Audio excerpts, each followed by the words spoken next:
วัดปากดังเจริญตำบลดอยหล่ออำเภอดอยหล่อจังหวัดเชียงใหม่เจิญรับฟัง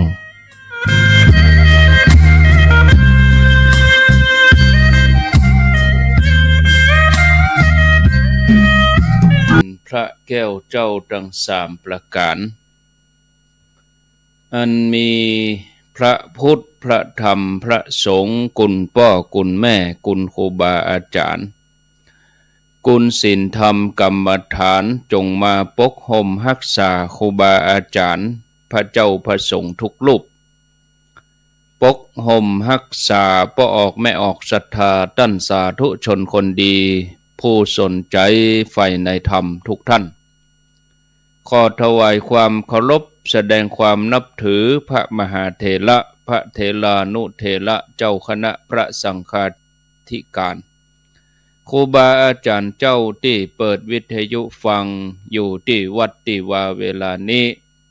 ขอถวายความเคารพแสดงความนับถือท่านพระครูสุเมธธรรมเสวีเจ้าอาวาสวัดม่อนฤาษีผู้ร่วมสนทนาธรรมประจำวันนี้ด้วยความเคารพอย่างสูงครับขอเจริญพรญาติโยมท่านสาธุชนทุกคนทุกท่านมาปะกันแล้วเน้อมาปะกันแล้วมาปะกันในรายการสารธรรมยามแลงรายการสารธรรมยามแลงมาปะกันวันนี้เป็นวันพุธที่23เดือนสิงหาคมพุทธศักราช2566วันนี้เป็นวันเดือน11เหนือขึ้น7ค่ำพร่ำว่าเป็นวันพุธเวลา 15 นาฬิกาบ่าย 3 โมงเป็นต้นไปขอนำท่านทั้งหลายเข้าสู่ช่วงของรายการสารธรรมยามแลงรายการสารธรรมยามแลงประจำทุกวันพุธดำเนินรายการโดยอัตมภาพพระครูอภิวัฒนวิกรมวัดปากดังเจริญตำบลดอยหล่ออำเภอดอยหล่อจังหวัดเชียงใหม่ร่วมกับท่านพระครูสุเมธธรรมเสวีเจ้าอาวาสวัดม่อนฤาษีได้ออกอากาศสัปดาห์ละ1 วันทุกวันพุธเวลาบ่าย 3 โมงถึง 5 โมงแลงขอขอบคุณอนุโมทนาบุญกับสถานีวิทยุคลื่นต่างๆ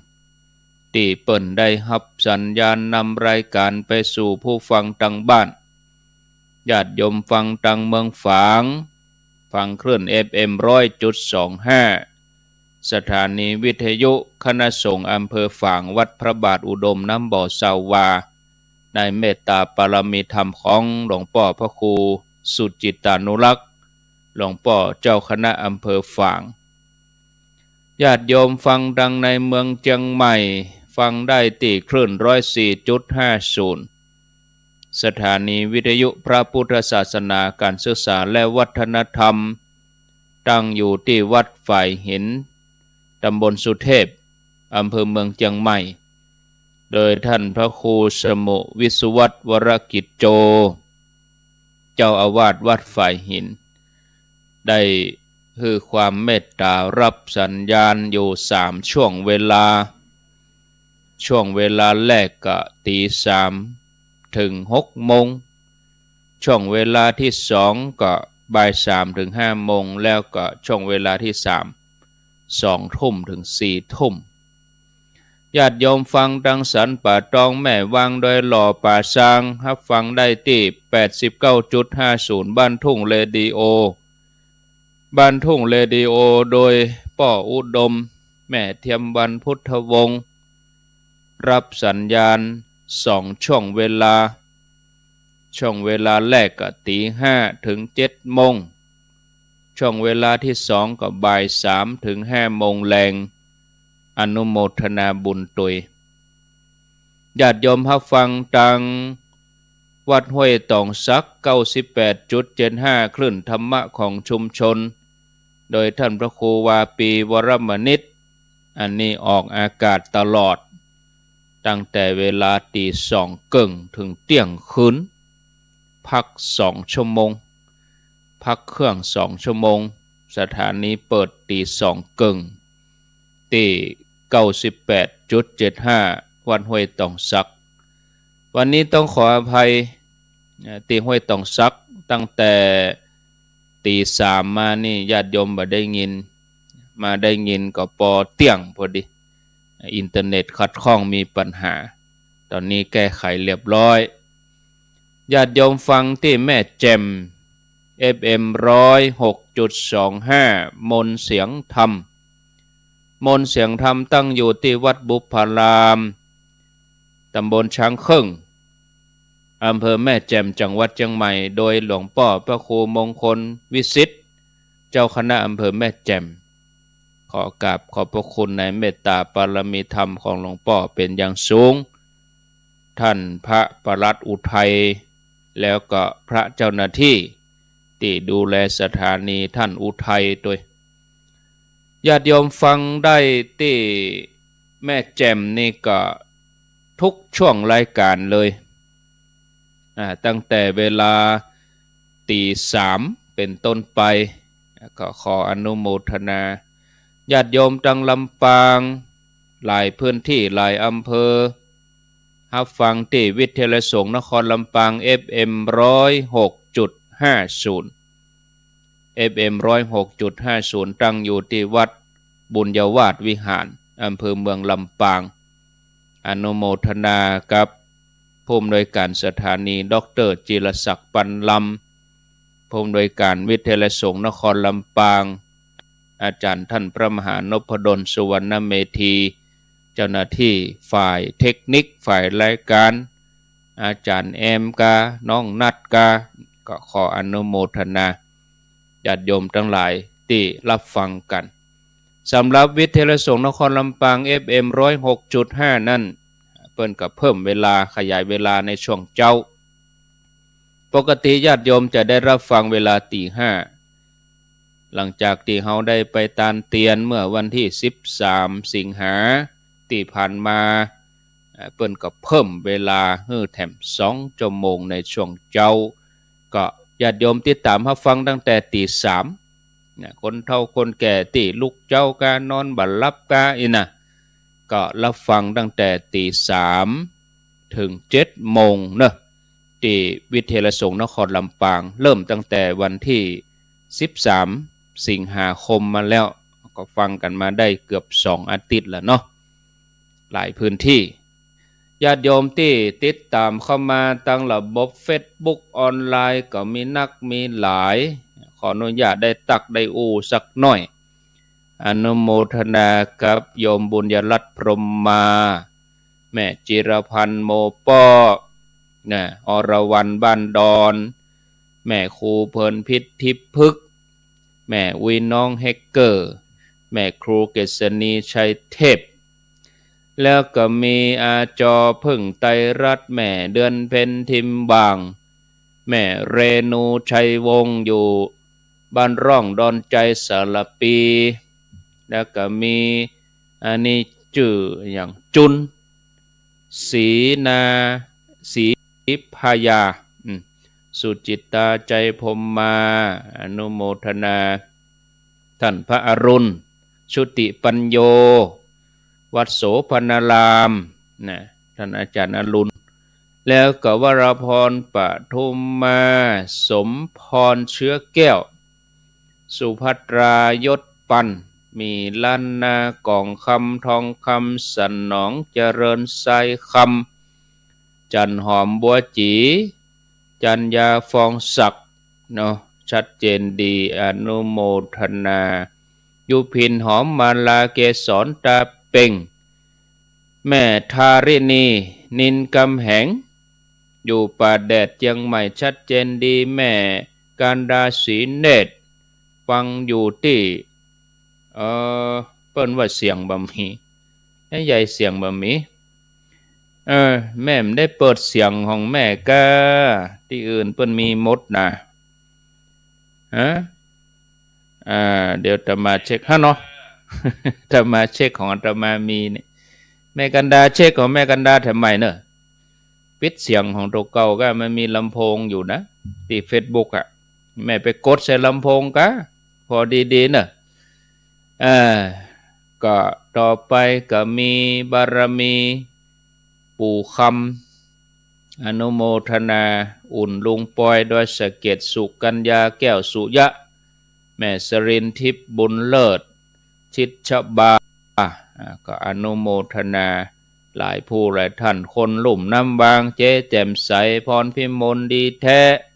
ศรีวันชมพูก็อนุโมทนาบุญตัวยเนอเอาละได้ตักได้อู้มา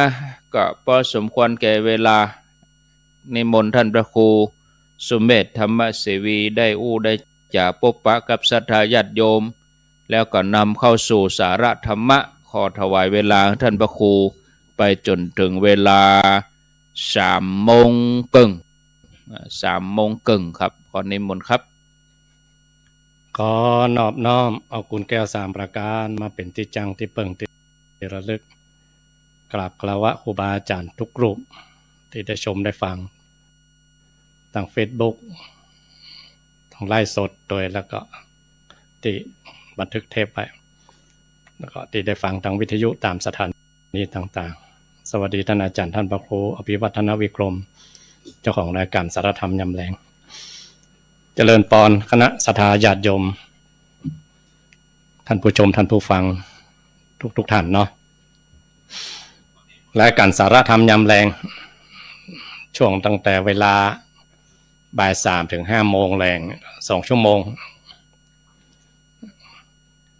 ก็ได้ปากันตลอดเนาะ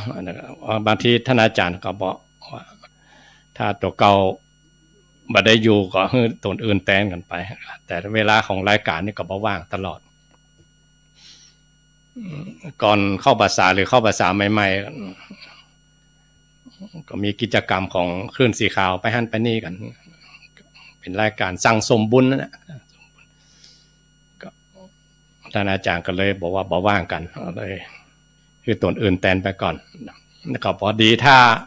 าตรงกับวันศีลนี่ถึงมาบ่ได้กันเนาะเพราะว่าบ่ายๆนี่ก็จะมีเทศธรรมกัน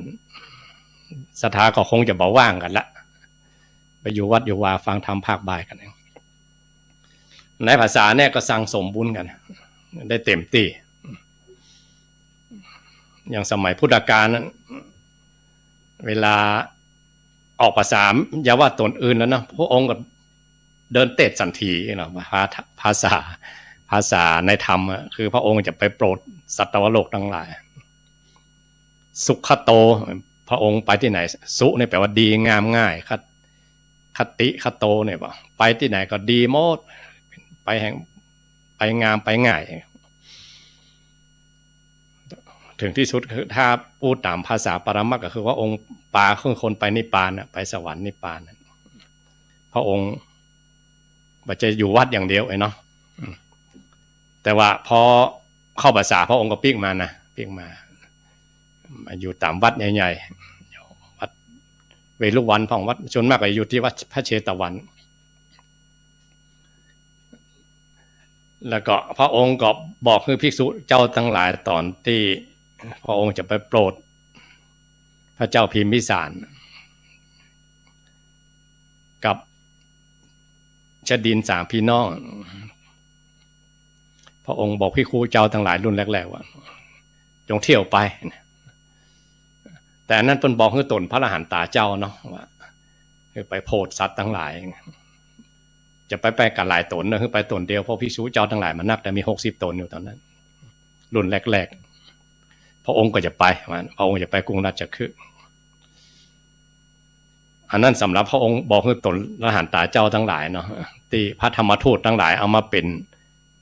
ภาษาฝรั่งว่ามอตโต้คือว่าเป็นตัวชูโรงตัวภาษิตชูโรงจรถะภิกขเวไปโพธิคนทั้งหลายโดยอาศัยธรรมของพระองค์ไม่ใช่ของเฮานะเอาธรรมของพระองค์ไปโพธิเนี่ยแต่ถ้าตอนหลังๆมาเวลาพระองค์เตศให้กับภิกษุเจ้าทั้งหลายพระองค์ว่าโน่นเรือนว่างโน่นถ้ำโน่นป่าโน่นเขาโน่นดอยพวกนี้คือภิกษุเจ้าทั้งหลายไปอยู่อย่างนั้นอย่างยุคเฮาสมัยนี้เนาะเฮามีสื่อเขาเหมือนสมัยพุทธกาลที่มันมีใจอภิญญาก็สมัยที่ก็มีสื่อก็อาศัยสื่อนี่แหละเ ยแผ่ธรรมของพระองค์ไปถ้าเขาเชี่ยวชาญชำนาญหรือเขาได้ห้ามได้เรียนตั้งนักธรรมตรีโทเอกหรือเรียนตั้งปาลีอภิธรรมอย่างมาพอมีความรู้ตั้งพระปริยัติธรรมหน่อยก็ครูบาอาจารย์ทั้งหลายก็มีโอกาสกันในภาษาเนี่ยได้เผยแผ่คำสอนของพระพุทธองค์จะบอกว่าเขาล้อสำเร็จธรรมของพระองค์ก่อนเนอะได้ช่วยกันไปเผยแผ่คำสอนของพระองค์มันธรรมดาเนาะเขาก็บอกว่าเขาอย่าสำเร็จธรรมขององค์มาได้ก็บอกนะก็เอาอย่างหลวงปู่ว่านะหลวงปู่สมมติออกชื่อหลวงปู่พระพรหมมงคลมันก็เขาเกี่ยวอาหารเกี่ยวไปกระดับรสอาหารไปตัวมันก็เขาประพฤติปฏิบัติไปกับปิติในธรรมพ่องบุญบารมีที่ได้สร้างได้ทำได้แปลงมันก็ไปด้วยกันนั่นแหละไปด้วยกันขบวนในขณะที่เขาทำมันจะว่าคนละการเวลากันสมัยพุทธกาลมีพระภิกษุเจ้าตัวหนึ่งเขาตามสมัยมีกับหลวงพ่อเนาะหลวงพ่อตุสะโพธิละห้ามเฮียนชำนาญเรื่องปริยัติธรรมมาจึงก็เชี่ยวชาญชำนาญจริงๆมีลูกศิษย์ลูกหาเต็มบ้านเต็มเมืองแล้วลูกศิษย์ของหลวงพ่อตุสะโพธิละเป็นนานตากันหมดว่าเนี่ยไปบรรลุธรรมกันหมดแต่หลวงพ่อมาได้มันเชี่ยวชาญชำนาญได้จำได้หมายรู้มาเฮียนมานักเลยเนาะแล้วพระองค์ก็บอกนะว่าพระโพธิละครับตามบ้านเขาก็แปลว่าตุลุงใบลานเปล่า6 โลกเนาะตุสะโพธิละแปลว่าใบลานเปล่าคือได้แต่เฮียนคำสอนของพระองค์และตัวเก่ามาได้ลดพระธรรมของพุทธองค์เนี่ยเฮียนมาอย่างเชี่ยวชาญแล้วสอนลูกศิษย์ลูกหาก็ได้ทำหมดมาตัวเก่าก็ได้เวลาไปเฝ้าพระพุทธองค์พระองค์ตุสะโพธิละมาแล้วเลยตุสะโพธิละนั่งแล้วเลยตุสะโพธิละเวลาจะไปตุสะโพธิละจะไปแล้วเลยถ้าแต่ตามภาษาบ้านเขาก็คุณใบลานเปล่ามาละกาเนาะคุณใบลานเปล่านั่งละกาคุณใบลานเปล่าจะไปละกาหลวงพ่อตุสะโพธิละได้อ้ายว่าน่ะพระองค์ก็มาว่าต่อหน้าทาระกำนันเนี่ยเนาะแต่พระองค์หันเหตุนั่นแหละถ้าตามมันเขาก็ว่ากันรับกันลี่น้อยก็ได้โลยเนาะคงจะมีเหตุอย่างนั้นพระองค์ถึงไหวเมื่ออายอย่าไปก็ตัวเก่าเป็นคณาจารย์ใหญ่อย่างไรเฮียนกับมานักฮู้กับนักตั้งสำนักเฮียนตั้งสำนักปฏิบัติสอนคนบรรลุธรรมกับถึงบ้านถึงเมืองจะไปหาตนอื่นเนอก่อนความเป็นอาจารย์ใหญ่มันก็ยังมีเนาะเลยไปหาลูกศิษย์ตัวเก่าลูกศิษย์พระผู้ใหญ่ทั้งที่ได้สำเร็จธรรมที่พระองค์รับรองไว้สอนอาจารย์ไว้เหรอลูกศิษย์เป็นฮู้การฮู้เวลาอาจารย์นี่เฮียนมานักฮู้นักทิฏฐิมานะนี่เต็มเหมือนเลยมาสอนกันสักตัวนะจิกันไปละโอ้อาจารย์เป็นอาจารย์ใหญ่เป็นอาจารย์ของผมไปสอนได้เนาะนิมนต์ไปหาตนพุ่นละจิกันไปติ๊กๆจนสุดซ้อยสุดปลายจุดเจ้าจะเสี่ยงหมดเหลือทุกเจ้าสักตนที่ลูกศิษย์ของเก่าที่บรรลุธรรมทุกเจ้าตนทุกสักก็จิมาหาเน้นน้อยหมดเลยโอ้ขันนี้มานะทิฏฐิอย่างมันก็ลดไปเนาะเพราะว่าถ้าปิ๊กไปเฝ้าพุทธเจ้าก็อย่าว่าอีกอดอายเอาไปฟังธรรมกันเน้นบอกน้อยเดียวก็ได้นะบาฮาวันกับวันแลนเนี่ยเนาะภาษากลางว่าเฮียแลนมันโล่นข้อหูจุ่มปวกหลวงพ่อตืดอย่าง5 หูคูดหูเดียวแค่เนี้ยหลวงพ่อเลยได้บรรลุธรรมของพระองค์เลยพระองค์ก็ฉายรัศมีฉับพลันรังสีมาให้เลยได้ทำบรรลุธรรมที่หนองแม่มคือห้ามเฮียนมาประโตกประเสียงแต่ผมเอาอย่างมาประพฤติปฏิบัติแต่พอได้ยินกรรมของเน้นนี่ถ้าย้อนมาหาพวกเราทั้งหลายนะโอปันญิโกว่าบางคนห้ามเฮียนมานักแต่บอกเอาข้อไหนมาประพฤติปฏิบัติมันนักลำไปได้มีข้อคิดอีกอย่างหนึ่งว่ามีวาสนาห่วมกันมาวันนั้น ได้ฟังธรรมครูบาอาจารย์ได้ฟังธรรมตนนั่นตนนี่บางทีเขาอาจจะเรียนจบคัมภีร์จบพระไตรปิฎกจบนักธรรมจบบาลีจบอภิธรรมอย่างมามันเต็มหน้าเต็มตามันหัวเอาอันใดพอไปฝากตัวกับครูบาอาจารย์ว่ากรรมเดียวมันปิ้งขึ้นมาเทียบกับพระตุสสะโพธิละนี่เหมือนกันพระองค์บอกเลยนะว่าพระตุสสะโพธิละเจอพระพุทธเจ้ามาในอดีตจากกับพระพุทธเจ้าสีขีเวสภูสกุสัตโธโกนาคมโนกัสสโป5 พระองค์มาถึง6 พระองค์มาเดียวท่องพระไตรปิฎกจบหมดทุกพระองค์นะโอ้บุญวาสนาเพิ่นนักปานนั่นเนาะก็เชี่ยวชาญเรื่องปริยัติธรรมมากๆสั่งสอนลูกศิษย์ได้บรรลุธรรมหมดแต่ว่าตัวเก่าก็ได้ยังมาได้แค่แรกนะบ้านเฮามันได้แค่แรกกับสามเณรฟังสามเณรว่าปิ้งเข้ามาในจิตในใจบรรลุธรรมหรืออย่างพระอานนท์อยู่กับพระพุทธองค์แต่พระองค์ก็เป็นต้นตำรับธรรมเป็นเจ้าของธรรมะนะฟังต่อใดต่อเรามีความเลื่อมใสในพระองค์เอาชีวิตจิตวิญญาณให้พระองค์เลยว่ามีพระองค์ว่าอย่างเชื่อหมดแต่พอมามีบุญวาสนาได้บรรลุธรรมมาได้บรรลุกับพระพุทธองค์สกรรมไปได้บรรลุธรรมกับพระปุณณมันตานิบุตรหลานของท่านอัญญาพระโกฏท่านพระอัญญาโกณทัญญะที่เป็นพระอริยเจ้าหรือตนละหันตาตนแรกที่อู้กันก่อนเข้าภาษาเนาะว่าที่พระองค์เทศพระธรรมจักรพระอัญญาโกณทัญญะได้บรรลุธรรมหลานของเพิ่นนั่นน่ะพระปุณณมันตานิบุตรลูกของน้องสาวได้เอตทัคคะคือผู้เยี่ยมยอดที่สุดในบรรดานักเทศทั้งหลายมีให้เทศเก่งเท่าพระปุณณมันตานิบุตรพระองค์ยกย่องในบรรดานักเทศทั้งหลายเทศทีหนึ่งผูกมัดใจคนได้บรรลุธรรมคนที่น้อมใจประพฤติปฏิบัติธรรมบรรลุธรรมเพราะพระปุณณมันตานิบุตรนี่ไปเจอน้อยๆนับบ่ถ้วนบอกพระอานนท์ไปฟังพระอานนท์ไปฟังตอนแรกก็ติคนฟังกันเนาะติคนเทศก่อนพระมันปุณณมันตานิบุตรเพิ่นเป็นสาวกนะเสียงก็บ่ม่วนเท่าพระพุทธองค์เลยเนาะคำมากก็บอกกว้างขวางเต้าพระพุทธองค์ธรรมะที่มาเทศก็ของพระพุทธเจ้านั่นแหละก็เอาของพระพุทธเจ้านะมาเทศฟังไปตีนึกไปอ่ะก็เลยปีกมาเฝ้าพระองค์ก็พระปุณณมันตานิบุตรเพิ่นก็เป็นสาวกของพระองค์นั่นแหละทำที่มาเตะก็ทำของพระองค์นั่นแหละโอ้ย้อนมานะฮะโอ้ตามภาษาบ้านเขาก็ไปฟังสำเนาเนาะเอามาฟังต้นฉบับอย่างพระองค์นี่พระองค์ในฐานะที่เป็นผู้ใดเจ้าโดยในฐานะที่เป็นอ้ายโดยพระองค์เป็นลูกผู้ปีหรอพระอานนท์เป็นลูกผู้น้องเทียบกับว่าพระอานนท์เป็นน้องพลิกไปฟังแห่งกรรมเนาะจะไปติคนเตะนะตั้งอกตั้งใจฟังว่าเนื้อธรรมมันเป็นอย่างไรที่พระปุณณมันตานิบุตรมันเตศพระอานนท์ก็ปีกไปเหมือนกันนะเชื่อเพราะพระองค์ว่าได้ก็ว่าอันหรอ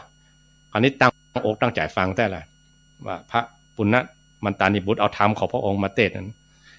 ได้บรรลุธรรมเพราะพระปุณณมันตานิบุตรหลังจากนั้นพระองค์ก็มาเคี่ยวเข็นละพระอานนท์ได้บรรลุธรรมต่อหน้าพระพุทธเจ้านะได้บรรลุธรรมกับพระปุณณมันตานิบุตรแล้วเวลาจะได้เป็นอรหันตาคือได้บรรลุธรรมชั้นสูงสุดที่ว่าหลุดจากโลกวัฏสงสารเข้าสู่นิพพานก็ได้พ่อตัวเก่าในวันสังฆายนาเนี่ยอยู่เฝ้ากับพุทธเจ้าแท้ๆ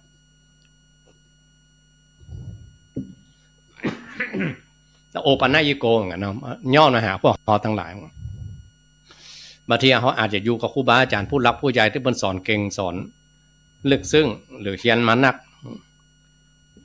บัดแน่เขาอาจจะไปปิ้งคำสอนของเนนน้อยก็ปิ้งคำสอนของท่านผู้เฒ่าผู้แก่ก็เพราะคำสอนเหล่านั้นท่านผู้เฒ่าผู้แก่หรือสามัญเนนน้อยหรือพระหนุ่มเนนน้อยเพิ่นเฮียนมาหลอกไปแจ้คำสอนของเพิ่นหรอกเป็นคำสอนของพระพุทธเจ้าได้ยกมาหรือเขาไปวัดไปวานครูบาอาจารย์ปกติแต่เนิ่นว่าสุดภาษาแบบปิ้งพอมาฟังคำสอนในวิทยุโอ้มันเข้าใจแต่ว่าเนาะ หรือฟังในวิทยุก็ฟังกันวัดข้างก็บอกปิ้งนะมันบอกเข้าใจนะเลื่อมใจก็เลื่อมใจนะเข้าใจก็เข้าใจมันแต่มันบอกถึงจิตถึงใจนั่นแต่พอไปวัดตอนบ่ายครูบาอาจารย์ประเทศกำลังขึ้นน้ำโมมันซึ่งอกซึ่งใจอย่ามาม่วนแต่ว่าเข้าใจแต่ว่าธรรมะของพระเจ้าเป็นอย่างอีรูนบางทีเนื่องกันกับครูบาอาจารย์มันมีนะเพราะมันในธรรมมีหลดนะอย่างตัวอย่างยกตัวอย่างว่าอย่างพระตุสะโพธิละก็ดีไปได้ทำกับสามเณรน้อยพระอานนท์ซึ่งเป็นคลังแห่งปริยัติธรรมทั้งหลายที่พอเขาทั้งหลายได้ห่ำได้เห็นได้ฟังได้มาอู้มาจากหรือมาขยายความก็เอาลักมาจากของพระอานนท์ที่พระอานนท์จำมาถ้าเวลาเขาสวดมนต์ก็ดีหรือว่าเขาได้อ่านธรรมตามคัมภีร์ต่างๆจะขึ้นต้นคำว่าเอวัมเมสุตังหมดอ่ะข้าพเจ้าพระอานนท์ได้ยินมาอย่างนี้ว่าเนี่ยนึกไปนึกมากับระลึกถึงกุลของพระอานนท์เป็นสังขานุสติเหมือนกันธรรมะคำสอนต่างๆที่เขามาห้ามมาเฮียนมาประพฤติปฏิบัตินี่เพราะได้มาจากพระอานนท์ที่พระอานนท์เป็นคลังปริยัติเป็นสุตตะพหุสัจจันจะคือผู้ได้ยินได้ฟังมานักมันมีให้เต่าแล้วเพราะอยู่กับพุทธองค์อุปถากอุปธรรมกันตั้งแต่บวชใหม่ๆจนถึงเท่าถึงแก่จนอายุ80เนาะนั่นพวกเราทั้งหลายเหมือนกันเนาะในภาษานี่พวกเราทั้งหลายบางทีเรื่องเฮาห้ำเฮาเฮียนหรือเฮาฟังกันมานักนะเหลืออย่างเดียวคืออยากจะมาเอาคำสอนของพระองค์มาประพฤติปฏิบัติได้อย่างใดไม่ใช่ว่าฟังเอาหมวนเอางานหรือฟังเอาความเข้าใจอย่างเดียวอันนี้สุมาเดี๋ยวไปเจอบรรลับแล้วล่วงงั้นท่านมหาตั้งหลายที่เป็นปรริญญาเก้าเพื่อก็ได้บรรลุธรรมก่อนหมดที่ห้ำเฮียนนักกันนักมันคือต้องเอาทำคำสอนของพระองค์มาประพฤติปฏิบัติมันก็ต่งกันนาเนาะเอาไปอยู่ข้างต่งข้างนาเศรษฐีป่ะนะโอ้ท่านเศรษฐีนี่มีนานักเนาะสุดเจนหูเต้นตามีนาเป็นปันอยู่หัวต่งหางต่งบ่ฮู้จักกันนะนากว้างแตะกว้างว่าแต่ก็โอ้ต่งนาของเศรษฐีป่ะถ้าสู่เขามีต่งว่ามีนาว่าไปอวดตรงอวดนาคนตั้งใต้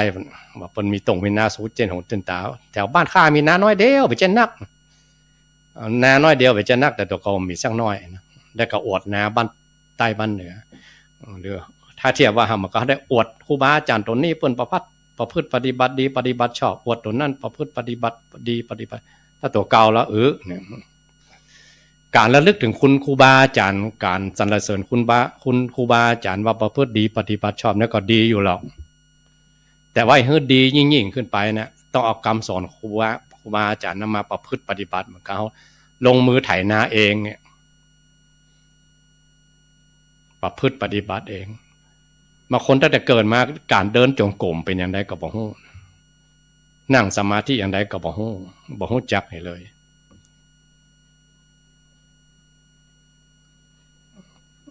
ได้ยินคำสอน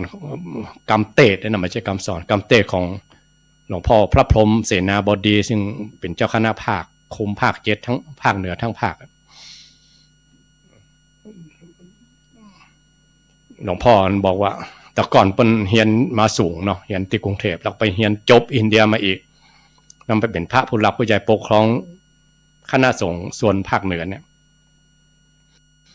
แต่หลวงพ่อเพิ่นบอกเอานี่เพิ่นได้ยินหลายเตือนบอกเพิ่นหายใจประจ้างนะต้องมาให้หลวงปู่สอนวิธีหายใจนะนับถือหลวงปู่เป็นครูบาอาจารย์เป็นครูทางจิตวิญญาณเขาคิดว่าขนาดภาพผู้รักผู้ใหญ่ขนาดนั้นเนาะยันจบสูงมาขนาดนั้นก็ยังอาศัยครูมีครูบาอาจารย์แนะน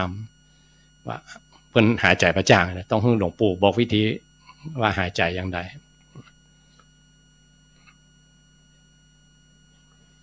วันก่อนคณะศรัทธา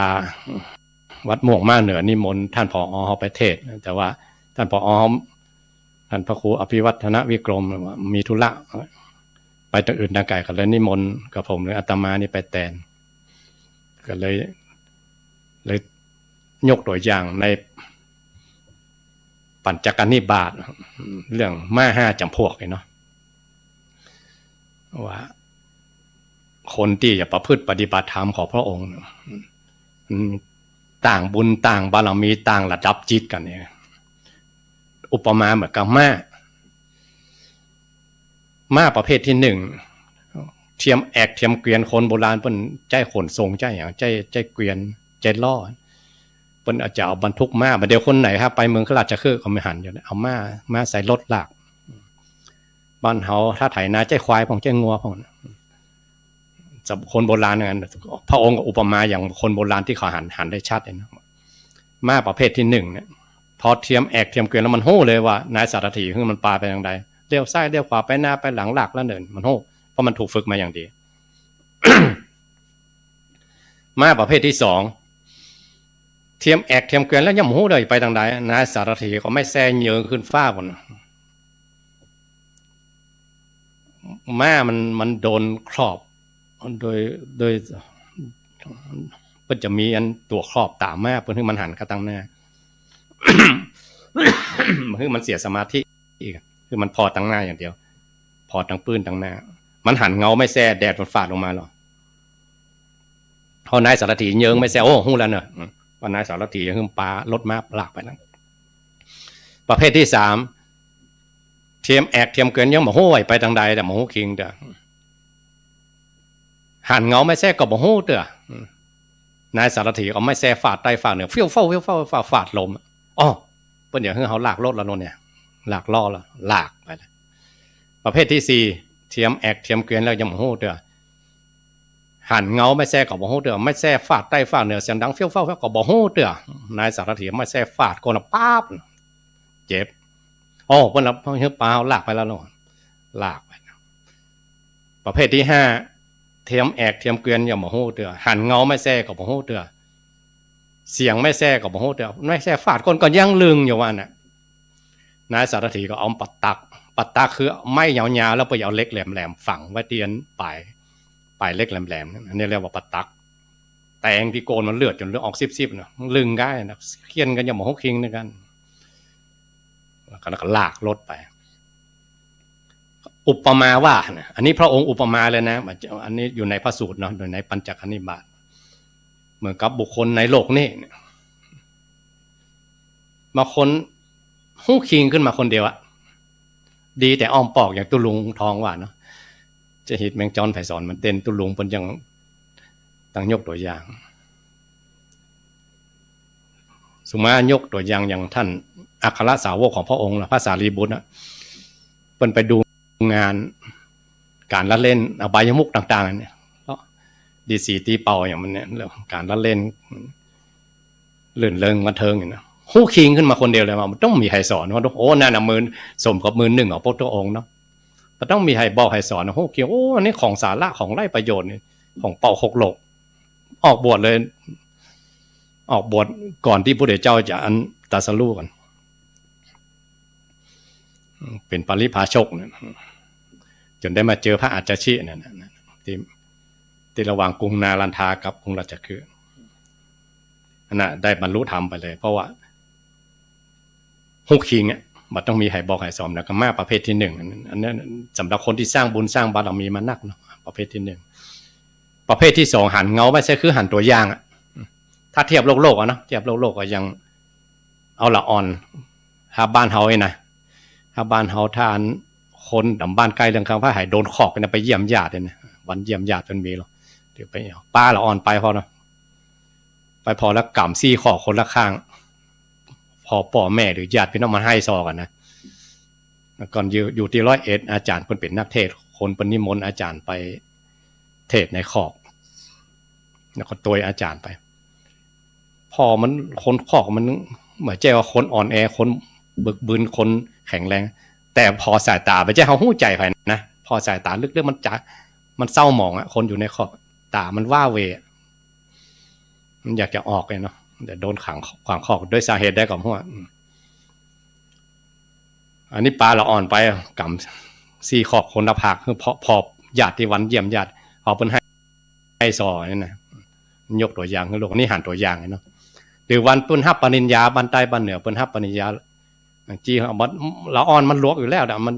มันแต่ห้ามมันอาหารตัวอย่างปลาเป็นไปพอที่เปิ้นมีการมีงานอย่างดีๆดักๆเอาสติปัญญาอย่างทำน้อยก็ได้ตังค์นักเวลาเปิ้นขึ้นเฮือนใหม่ก็ดีหรือเปิ้นซื้อรถใหม่ปลาละอ่อนไปเนี่ยตั้งโลกก็มีเงินมีทองมียศมีเกียรติมีอย่างดูตัวอย่างทั้งดีทั้งชั่วมันเกิดเองมันหาตัวอย่างมันจะหู้คิงแต่ถ้ายังบ่หู้คิงเด้อต้องได้ยินคำสอนเสียงไม่แซ่คนเฮาสำนึกขึ้นมาเองมันปัญญาบ่ถึงขนาดนั้นดูตัวอย่างมันยังแบบเป็นรูปธรรมไหมเนาะฟังคำสอนของครูบาอาจารย์ชี้แจง1 2 3ไปชี้คุณชี้โทษพร่ำสอนแล้วพร่ำสอนอีกสุมาก็ยกตัวอย่างหลวงปู่เนาะสอนได้อายุ20-30มาสอนตั้งแต่เด็กเนาะหลวงปู่อายุ11เนาะบวชจนถึงอายุ90ปลายวิญญาณของครูของหลวงปู่สอนกันจนตายสุมาสอนกันจนมรณภาพวิญญาณครูหลวงปู่นี่มาดับมาหมอดลุกโพลงอยู่ตลอดวิญญาณครูเนาะอันนั้นเนาะสอนลูกศิษย์ลูกหาแล้วเขาน้อมใจไปหาครูบาอาจารย์ฟังคำสอนของครูบาอาจารย์มันก็ได้ยินเสียงไม่แซ่เฟี้ยวเฝ้าแล้วมันจะหุกคิงว่าอันไหนดีอันไหนชั่วอันไหนมีประโยชน์อันไหนมีกุลอันไหนมีโทษ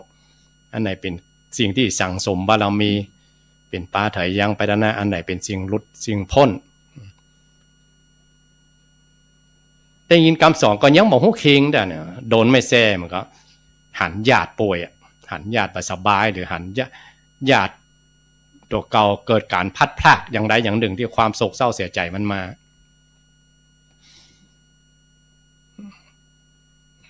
เหมือนกับบิดขั้วหัวใจเลยสุดท้ายโดนปัดตักหมายความเกิดขึ้นกับตัวเก่าเองพัดพลากเกิดขึ้นกับตัวเก่าการพัดพลากมันก็โดนปัดตักแต่งมันจะเจ็บมากๆเจ็บแห่งการพัดพลากเจ็บแห่งการเจอกับประสบทุกข์เขาว่ามันเป็นอย่างลองโดนกับตัวเก่าบ้างกันสมมติว่าอย่างสุดๆเนาะเคยไปงานศพไปหลักประสาทอย่างหลายตีบางคนมีลูกคนเดียวแล้วตายโดยอุบัติเหตุมันถึงเป็นลมแล้วเป็นลมอีกบิดขั้วหัวใจเจ็บสุดๆจบจากการพลาดพลั้งแล้วพวกเขาทั้งหลายเขาโอปันนายิโกย้อนมาพวกเขาบอกเราทั้งหลายสี่ทีที่5นี่มันโดนเจ็บแล้วอย่าเขาถึงขั้นนั่นเนาะเอาขั้นที่ว่าหันตัวย่างหรือก็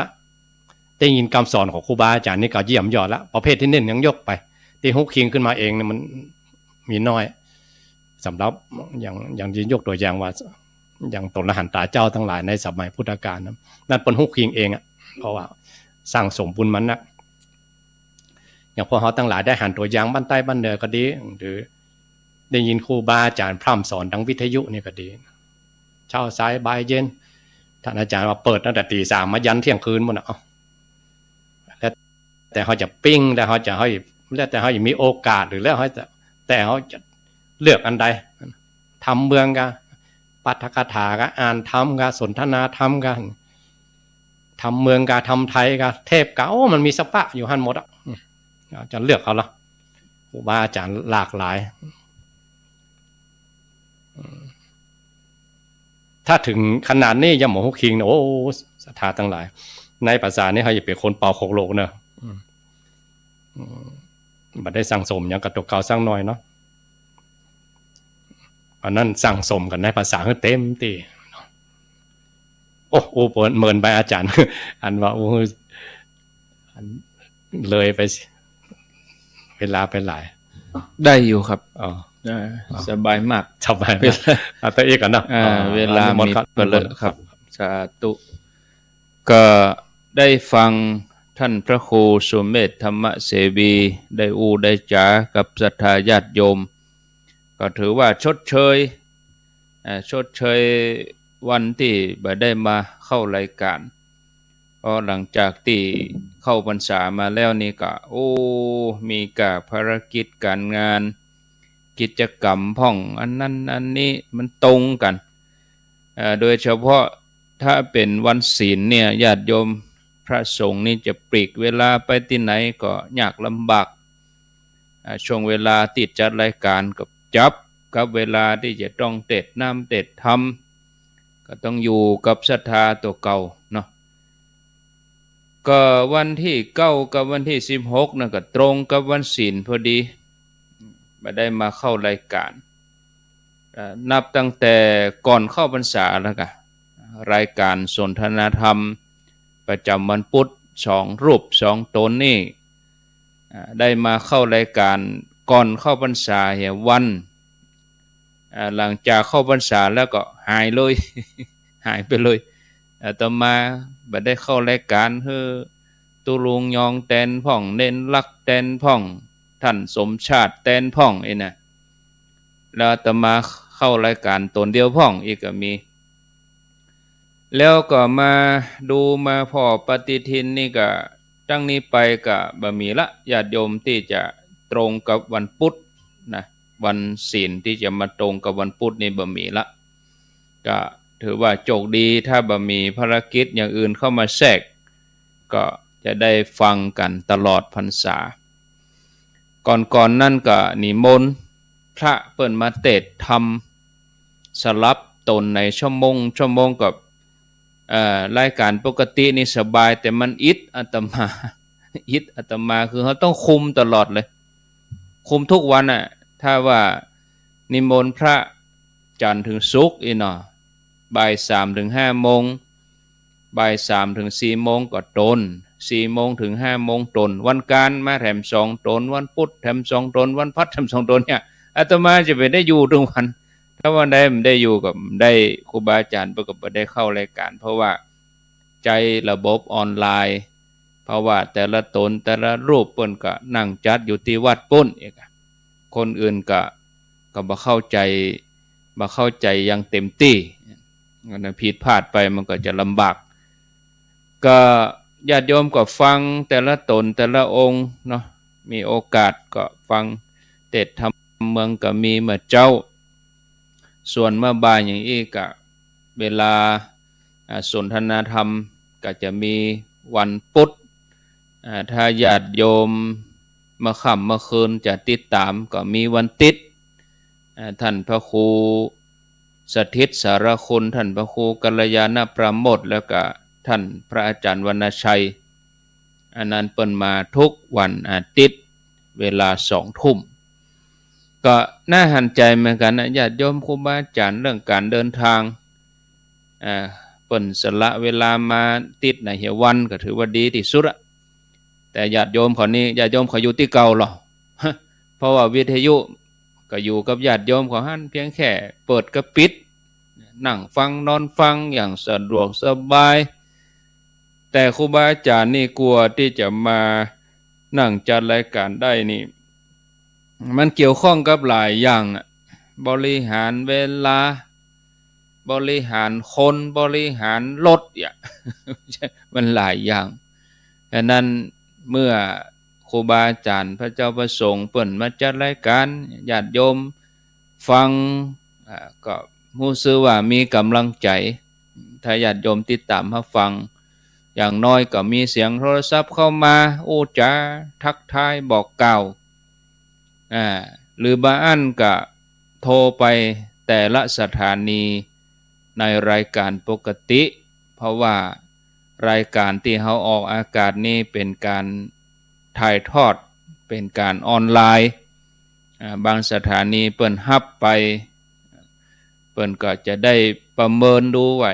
คนฟังติดตามรายการนี้นักน้อยเต่าใดนี่แน่ถ้าญาติโยมฟังโทรศัพท์ไปแต่ละสถานีมีกำลังใจก็ส่งไปผู้อำนวยการสถานีผอดีเจแต่ละที่ก็พื้นที่ไผ่พื้นที่มันนะแต่ละพื้นที่ยกตัวอย่างอย่างกับญาติโยมตังเมืองฝางนี่ก็ฝางแม่อ้ายชัยประการรายการบ่ใช่เฉพาะกะเตี่ยตมาเขาจัด รายการอื่นๆโดยพระสงฆ์รูปอื่นโดยเนี่ยกะบ่ใจถึงจะฟังก็สองตนนี่ติอะถึงจะฟังก็ตนนั้นอะถึงจะฟังก็ตนนี้อีกก็บ่ดีนี่เนาะก็ต้องฟังกันถึงหมดครูบาอาจารย์ที่เพิ่นมาจัดรายการเองเพิ่นก็อยากจะได้กำลังใจเหมือนกันหมดกู้ตน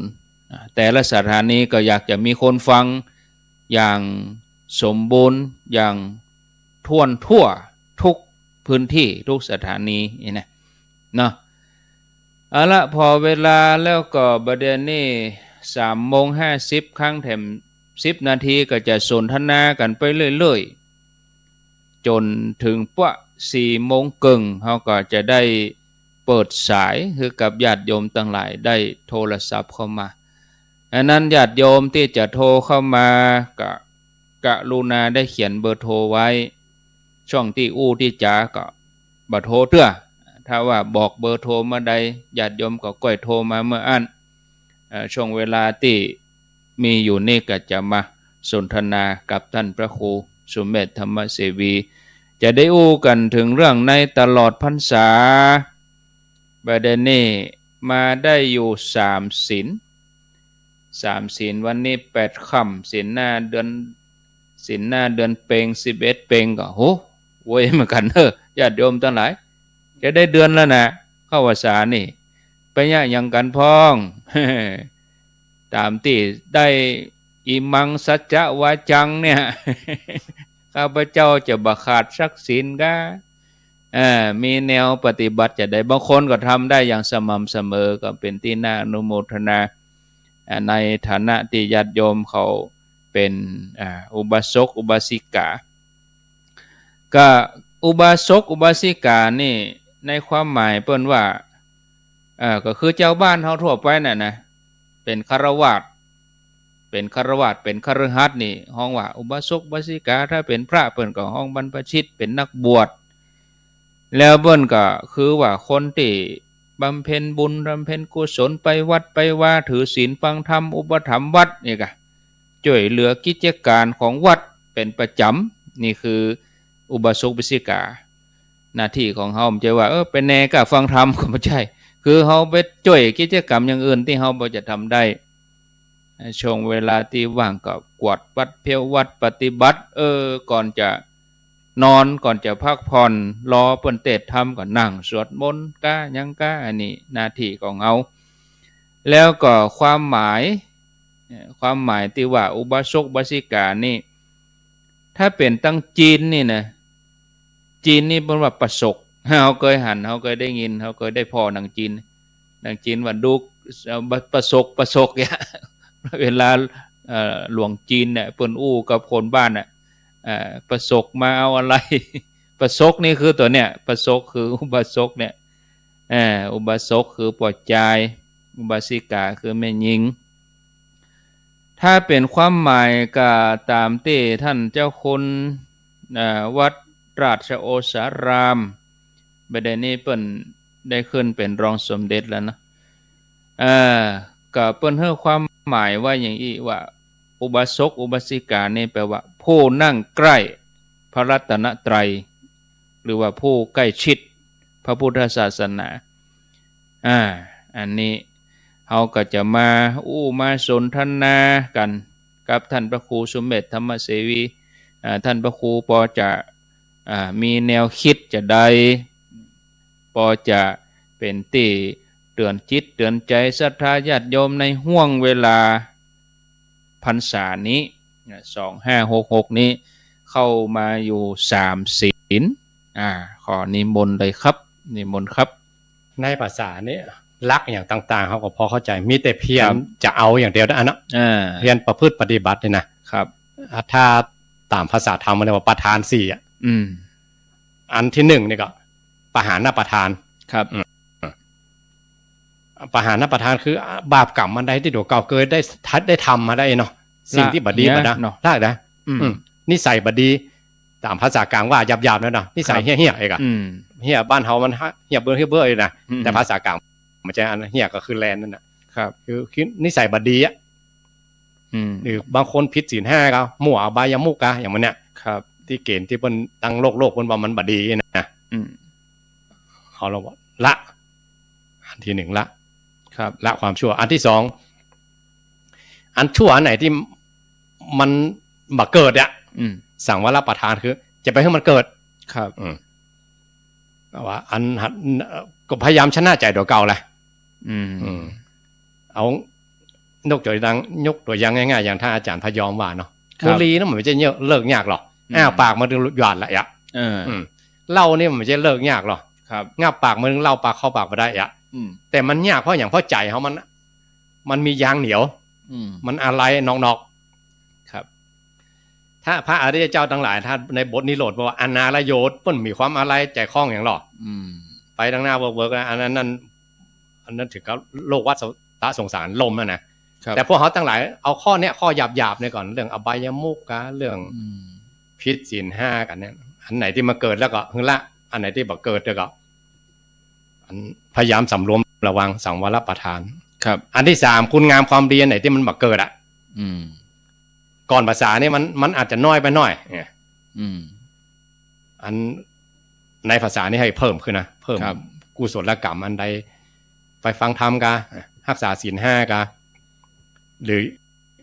งานกิจกรรมอย่างพวกที่ว่าพวกออฟโรดที่เขาไปช่วยสงเคราะห์คนนะครับคนหมู่หลายหรือพ่อหลวงเปิ้นเอิ้นประกาศว่าคือทำกิจกรรมส่วนรวมอสมกันอย่างนั้นที่คน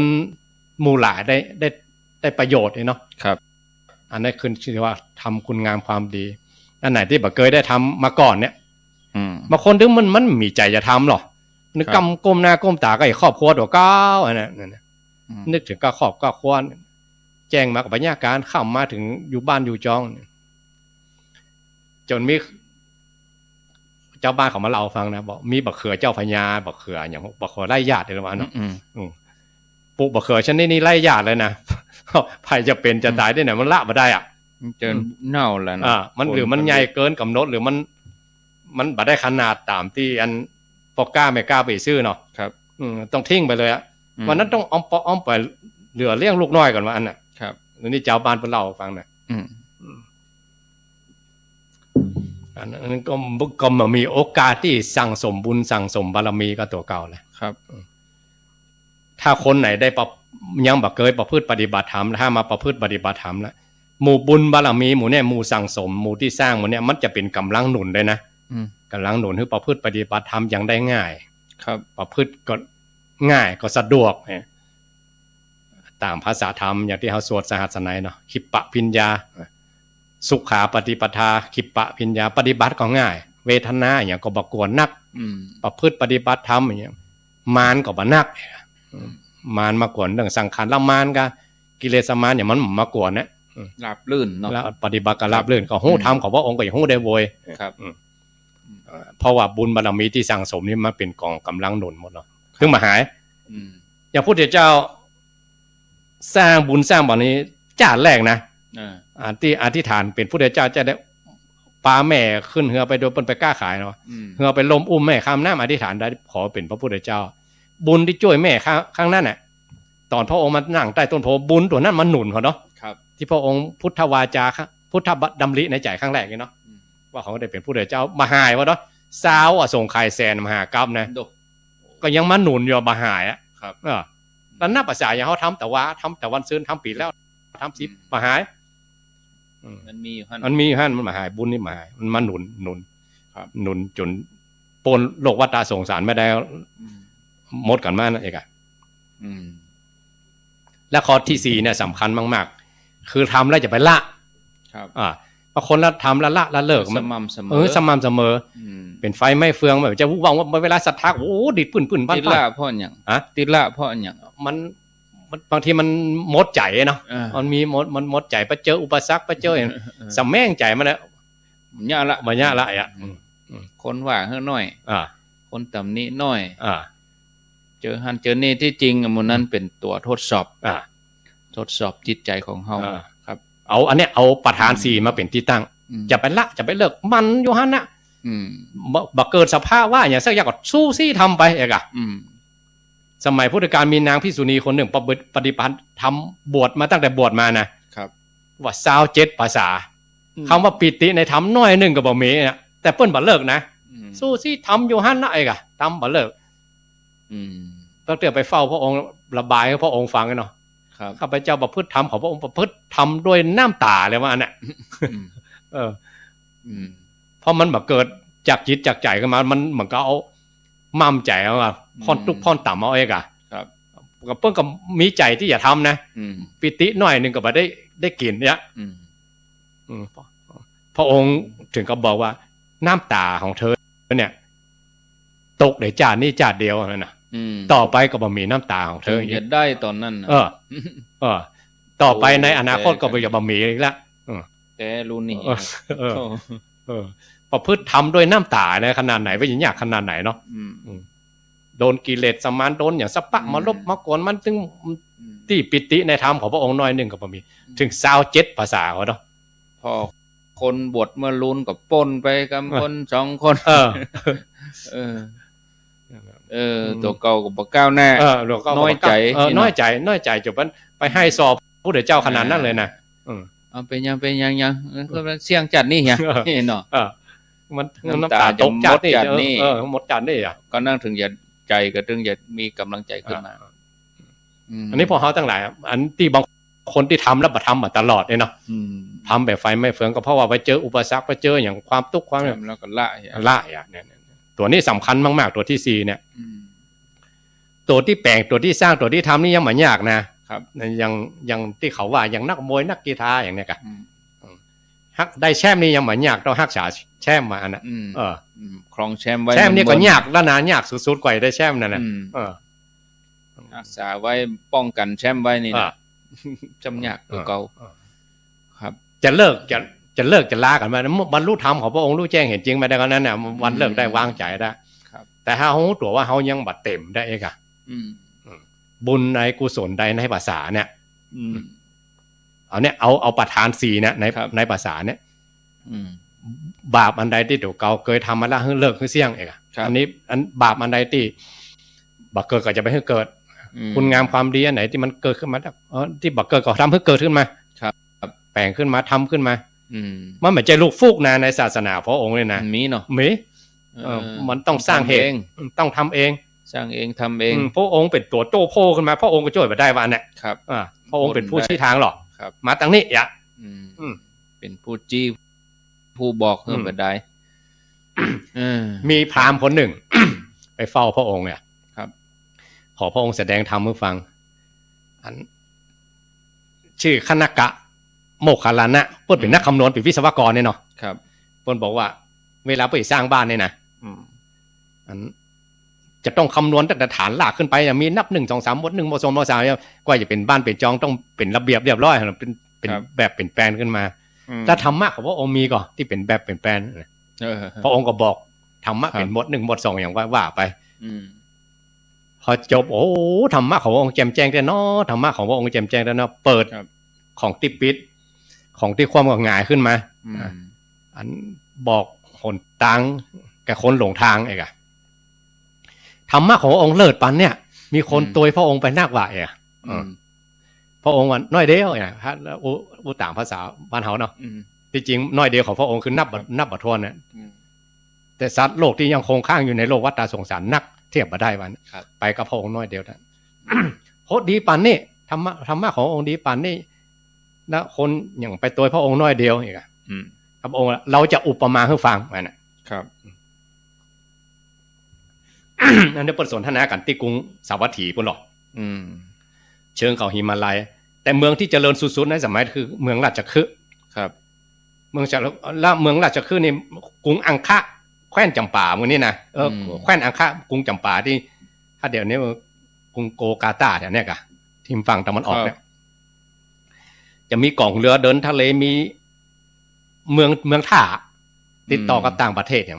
มันเป็นเมืองใหญ่กว่าพระองค์บอกว่าอุปมาว่าเหมือนคนหนึ่งได้ยินข่าวว่ากรุงราชคฤห์นี่มีสีมีแสงเสียง10อย่างเสียงสังเสียงสวดเสียงปอกล้าแม่กล้าขายวันค่ำคืนหุ่ง4แสงอย่างมันดึงอดวันค่ำคืนหุ่งเองอ่ะมันดึงมาขาด อืมพอมันได้ยินข่าวเองก็อยากจะไปถามคนนะครับ ไปถามคนด้วยว่า ที่เปิ้นเคยมาเคยเมืองราชคฤห์แต่คนที่เคยมาเพิ่นก็บอกว่านะกรุงราชคฤห์ไปหั่นเด้อไปถึงท่านได้ไปเจอทางแยกนะจะไปเจอป่านะไปเจอศาลานะไปเจอสระโบกคารณีนะไปเจอภูเขาไปเจอป่าไปเจอสัตว์ไร่นะถ้าคนถ้าเที่ยวตามเส้นทางแค่นี้ก็อย่าไปถึงกรุงราชคฤห์อย่างนี่บางคนบ่มีใจที่ไปก็มีมาน่ะบ่ไปเที่ยวบ่ไปคนที่ไปแล้วไปถึงแค่ศาลาไปพักศาลาก็มีไปตึกคั่นเหียบางคนไปเจอสัตว์ไร่ฆ่าตายอย่างก็มีตายกลางบางคนไปหลงเนี่ยบอกไปแล้วก็ลืมหนทางไปหลงเนี่ยแล้วพระองค์ว่าจะโทษคนบอกก็อย่าโทษคนเตียวอันน่ะก็ยังอันเหมือนกันธรรมะของพระองค์เหมือนกันพระองค์เป็นผู้บอกให้ไปมันน่ะแล้วตัวเก่าจะเตียวตัวเก่าจะเตียวกันจะไปอยู่ตึกไหนระวังอันตรายก็อันตรายมีอันใดนะพระองค์บอกไว้หมดนะอันตรายช่วงระหว่างทางเนี่ยเรียกว่ามาร5ครับมาร5ว่าจะไปเจอช่วงระหว่างทางมีอย่างพ่องเนี่ยพระองค์บอกไว้หมดแล้วคณกะโมคคัลลานะซึ่งเป็นวิศวกรสมัยนั้นเนี่ยเนาะสร้างบ้านสร้างตึกสร้างอย่างสมัยนั้นสร้างตึกได้สูงสุดคือตึก7 ชั้นมีปราสาท7 ชั้นคนไหนได้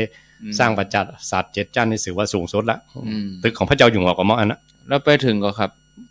ก่อนเนี่ยพระองค์บอกอุปมาอย่างเนี้ยว่าอุปมาคือ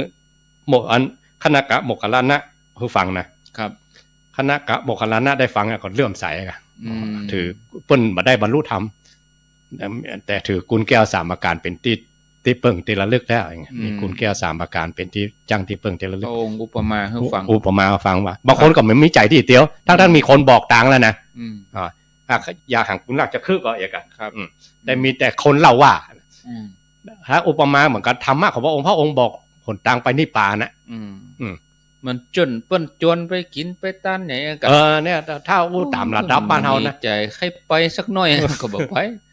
คนมีใจใครไปก็ฝนตกยังได้ก็ไปรถเต็มก็เอารถไปคนเดียวมีใจไปมีใจคนนี้มันมีใจได้เนาะมีใจเปิ้นตึงอันดิ้นรนหรอดิ้นรนจะไปถ้าคนมีใจต้องเฮาไปจวนตึกนะจะออกกะรถเฮานะไปเถอะอันนี้ว่าจะว่าแซวกันนะมันจะมีเหตุผลอย่ามีข้ออ้างแหละแม่นๆมันจะมี108ปัดอย่างกันจืดล้านบ่เนี่ย108ปัน100อันพันอย่าง100อันพันอย่าง108ปัน9ครับมีเหตุผลสปะครับสูงสุดเอาเขาอ้างมาเท่าก็มีนะอ้างมาเจ็บไข้ได้ป่วยเท่าละอีนะ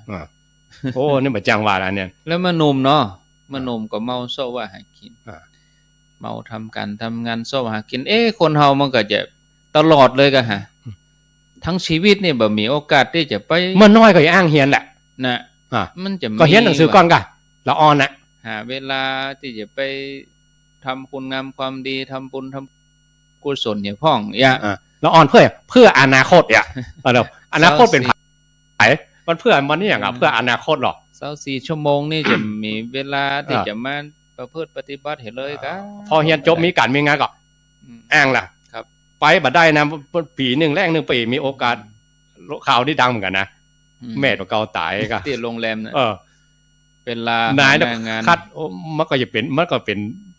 พนักงานยอดเยี่ยมก็พนักงานเปิ้นถูกสั่งมาอย่างอันโปรแกรมมาอย่างอันเนาะห้ามลาห้ามหยังต้องตรวจเข้มข้นเด้อเนี่ยอาจจะเคยหน้าท่องเที่ยวเนาะแม่นแขกก็จะมาเนาะเคยมีคนจุแล้วก็บ่ฮู้เคยมาก่อนเนี่ยถ้าเขาว่าอย่างทัวร์ลงอีกจะได้ก็ตึมอนุญาตเสียแม่เพิ่นตายแท้จบไปเลยลาเป็นเฮาโอปะนะยิ่งกว่าย้อนมาเฮาเนาะตกตะเปิ้นมันตกตะเปิ้นเฮาว่าเปิ้นได้แล้วตกตะตัวเนาะแล้วเอาเรื่องอาจารย์วันไหนวันเสาร์วันที่ก็พอแควนไปบ่ใช่วันเสาร์วันที่ใหญ่ไปอย่างวันนั้นก่อนแล้วก็เปิ้นจัดงานกันวันนี้แม่นหรือแม่ไปสบายแม่เข้าห้องยายอาจารย์จัดทัวร์บุญไปวันนั้นก่อนไปอย่างวันนั้นเอาบุญกับบ้านกับจองนี่พอละฮะมันเหตุผลมันมีหรอมีทำบุญกับแม่เอาดีกว่ามีเหมือนกันเนาะข้ออ้างแม่นละอ่อนกับเมาห่ำเมาเฮียนเนาะครับ เมื่อไว้กลางคนก็เมาทำการทำงานขยันมาเพียรขี้ข้านมาได้ขี้ข้านโดนเขาว่านะความเจริญในหน้าที่การงานร้องบ่มีอย่างกะครับเป็นคนสิ้นไล่ไม่ตอบบ่มีคนแม่นคนบ่มีหน้ามีตาคนเคารพนับถือคนยอมรับคนเปิ้นว่ากันว่าบัดได้กินเนี่ยมีไผตามไฟสองต้องนะตุกบ่ได้กินมีไผตามไฟสองต้องตุกบ่ได้นุ่งได้ย่องพี่น้องดูแควนถ้าสมัยคือเนี่ยสมัยนี้เปิ้นว่าแพ็คเกจเนาะคือมันห่อเปลือกกันหรอกให้บ่ฮู้ละมันห่อเปลือกกันนะอย่างได้ก็จ้างเด้อขอให้มันรูปออกมาดีรูปมาดดีเห็นหน่อยโลกเพิ่นก็ยอมรับกันอย่างเงี้ยแม่น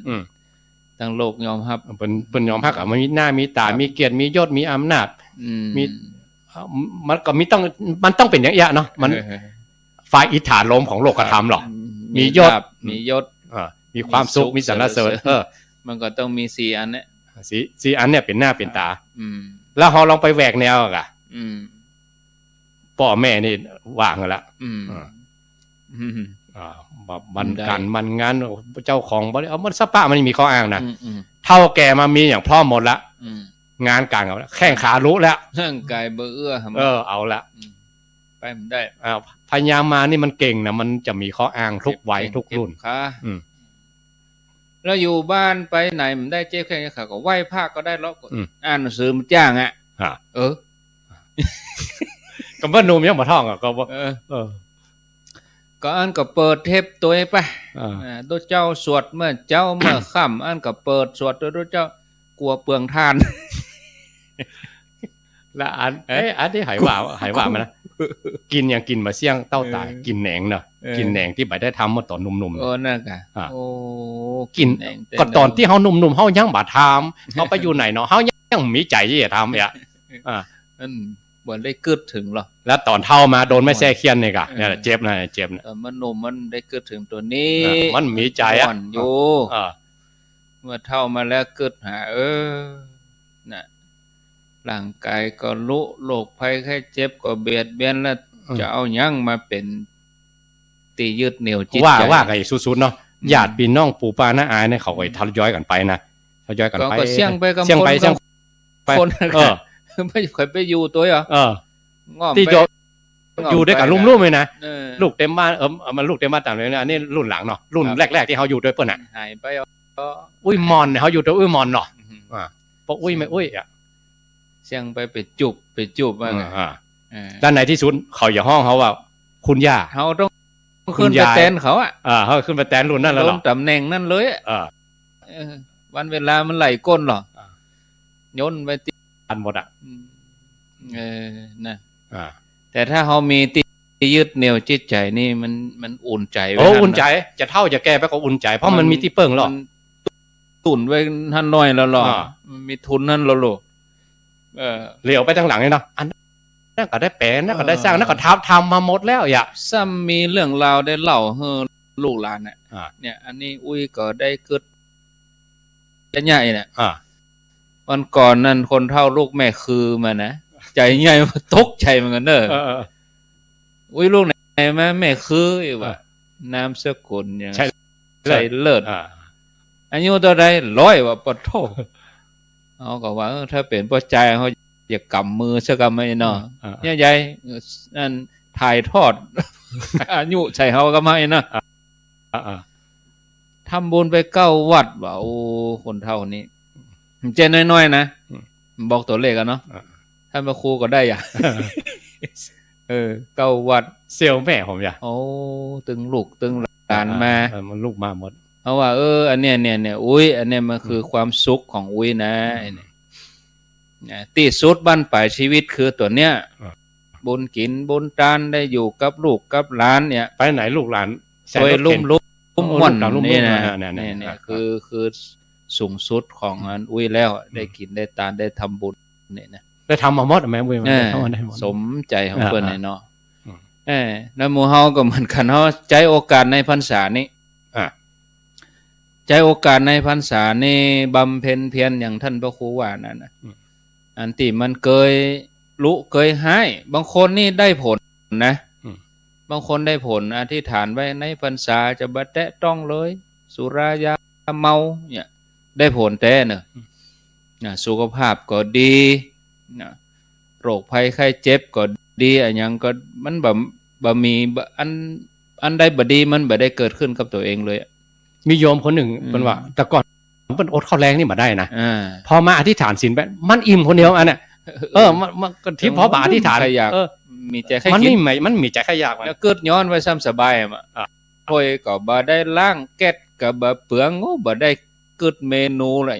แต่ต้องคนเดียวนะถ้าเราจะทำคนเดียวถ้ามีครอบครัวต้องทำให้เครื่องเขานะ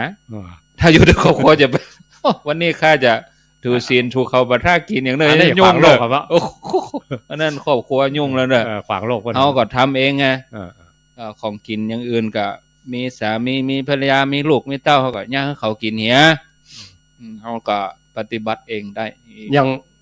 เปิ้นมาวัดเปิ้นมีกำลาหรอกข้าพเจ้ามีภาระนักเนิ่นขอลาพระคุณเจ้าปิดก่อนอย่างอันนี้มันแสดงว่าคนโบราณที่เปิ้นสร้างแบบสร้างแผนนี่นะเปิ้นก็ฮู้นะว่ามันมีภาระของฮู้นั่นน่ะมีการมีงานนักครับถ้าอาจารย์ท่านพระครูกัลยาณปราโมทว่าลู่เอาประมาณน่ะถ้าให้รอเวลาว่างจะว่างเมื่อใดอ่ะมีต้องลู่กันลู่กินลู่ต้านลู่สังขารเฮานี่ก็แข่งกับตัวเก่านะอย่าไปแข่งกับคนอื่นนะแข่งกับสังขารแข่งกับเวลาที่มันมีที่เหลืออยู่เนี่ยกะมันน้อยไปติ๊กๆหรอ2566มันผ่านมากี่เดือนน่ะแล้วเหลือกี่เดือนน่ะนี่มันเดือนที่อย่างละ8แล้วก็4เดือนที่8ครับตั้งแหม4เดือนก็หมดปี66อย่างมันจะเมินนะเนาะอาจารย์นะ3เดือนที่ถ้าเขาว่าเมินนี่แสดงว่าเขาเป็นละอ่อนอยู่กองวันกองคืนนะก็มันอย่ามาโวยไม่ถึงวันศุกร์เลยนะถ้าเป็นนักเรียนนะได้เล่นเต็มที่ใครสอบปิดเทอมใครอย่างโวยๆนะมันก็อย่ามาจ้าได้ว่าต้องอย่างผู้ต้องขังเนี่ยผู้ต้องหาเนี่ยก็นับวันนับคืนอยู่หั่นน่ะก็วันหนึ่งมันผ่านมันอย่ามาเมินแต่เมินว่ากองหามาได้จะเสี่ยงเดือนเสี่ยงปีวันหนึ่งมันเมินแต่เหมือนว่าแต่อย่างเฮาเวลาเฮาทำการทำงานอะไรอย่างก็เดี๋ยวก็หมดเลยเดี๋ยวก็หมดวันเดี๋ยวก็มาตอนก็เดี๋ยวก็มาแรงวันพุธวันศีลนั่นเนาะกันน่ะแค่ศีลนี่ก็เดือนนึงแล้วนะแวบเดียวเข้าภาษาจัดเดือนนั่นน่ะแล้วน่ะเดือนนี้มันแจ้ว่าอย่างนะ30วันก่อนนะก็ถึงนะเนาะแล้วเฮาทำอย่างที่เป็นสาระของชีวิตเนาะครับ30วันเนี่ยอ้าวตั้งใจแถมใหม่วันนี้วันโกนวันดา7ค่ำบางท่านก็อาจจะลืมไปเก็บดอกเก็บดวงเนอะเก็บดอกเก็บดวงก็เกี่ยมครัวเกี่ยมหยังบางคนที่ไปวัดบ่ได้ก็ปฏิบัติอยู่ที่บ้านแม่เขาที่โทรมาเขาแล้วที่ว่ากำเก็บดอกอยากจะได้ยินแถมสักเตือนนะแต่ละบ้านนี่บ่เหมือนกันนะไปสืบจากไผมาพ่องนี่นะครับว่างนี่โทรมาก็คือกำลังใจกันอย่างเดียวแต่มันมีถามแล้วคำถามมีแล้วลองว่ากำเก็บดอกกันฟังของเราฟังกันมาเมินหมดคำถามแล้วครับป้อกันบ่ประเด็นนี้16 นาฬิกากับ18 นาทีก็4 โมง 18 9 นาทีก็ว่าจะอู้กันสักถึง4 โมงครึ่งก็เก่งใจญาติโยมอู้เมินไปก็ญาติโยมจะว่านี่มันได้โทรใครโทรมาตะเมินแล้วเนี่ยโทรมาเล่ากำเก็บดอกแต่ละบ้านพองนึงเล่ากันฟังพองเรา0998366322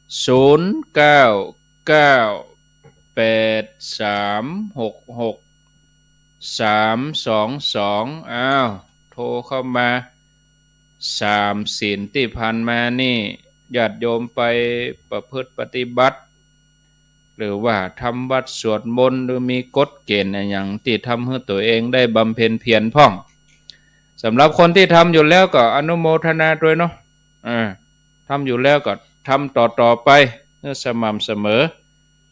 คนที่ยังไม่ได้ทำเตื้อลืมไปกะหลงลืมไปกะได้ฟังรายการแล้วก็เป็นตัวเตือนสติเฮาจัดดีนะมีเข้ามาจะโทรมาจาสนทนาให้กำลังใจแจ้งผลการรับฟังก็ได้เวลาโทรมาก็ให้ปิดวิทยุเหียก่อน แล้วก็อู้กับโทรศัพท์เนอะ0998366322จะเริญพรจ้าไว้สาท่านพระครูทุกสองรูปนะเจ้าอ้าวโทษจากที่ไหนไม่นอนประแดดนะเจ้าแม่นวลว่าจะได้เจ้าคุณอยู่นะเจ้าก็อู้กันในพรรษาเนี่ยได้บำเพ็ญเพียรได้เพิ่มความเพียรอะไรยังพ่องปฏิบัติอะไรยังเป็นปกติพ่องก็ไปอยู่เจ้าผู้วันติดนี้มันจะไปวัดต้นปีนนะเจ้าไปใส่บาตรนะก็ว่าไปปฏิบัติสวดมนต์ปฏิบัติทางศีลเจ้าทุกนั่งสมาธิเดินจงกรมฟังพระเทศน์เนี่ยเจ้าผู้วันติดเจ้าทุกวันอาทิตย์กะจ้าเป็นวันอาทิตย์เจ้าดีกะถ้าอย่างเข้าพรรษานี่จะไปประแดดเมื่อคืนเฉพาะเมื่อคืนนะจ๊ะแล้วก็เฉพาะเข้าพรรษาจ้ะแล้วบ้านเฮานี่ก็ไปใส่บาตรเดี๋ยวเพื่อนเลือดทำไม่เจ้าฟังทำไม่เจ้าเลยจ้ะวันนี้จะไปเก็บดอกไปวาดบรรพุกแล้วเนี่ยมีกรรมเก็บดอกก่อนมันจะให้ลืมไปพ่อนะแล้วแม่ว่าใดเวลาแม่ไปเก็บดอกห่ำไปอธิษฐานเนาะโกมันลงจริงใจนะเราจากต้นโดนมหาบายจนไปนิพพานได้เจ้าเองฮะอันนี้สั้นดิแบบย่อต้องรู้ว่าจะแม่นก่อนเนาะโอ้ได้หมดกะที่แม่ว่ามาก็ได้นะจ้าแต่จริงโกมันลงจริงใจจะข้ามจะไปต้องเหลียวพวกเหลียววักเลยนะเจ้าต้องเหลียวพวกเหลียววักก็ยังกลัวเปิ้ลมาได้ยินใส่เนาะโมทนาเนอเจ้าสาธุเจ้า0998366322อ้าวโทรเข้ามา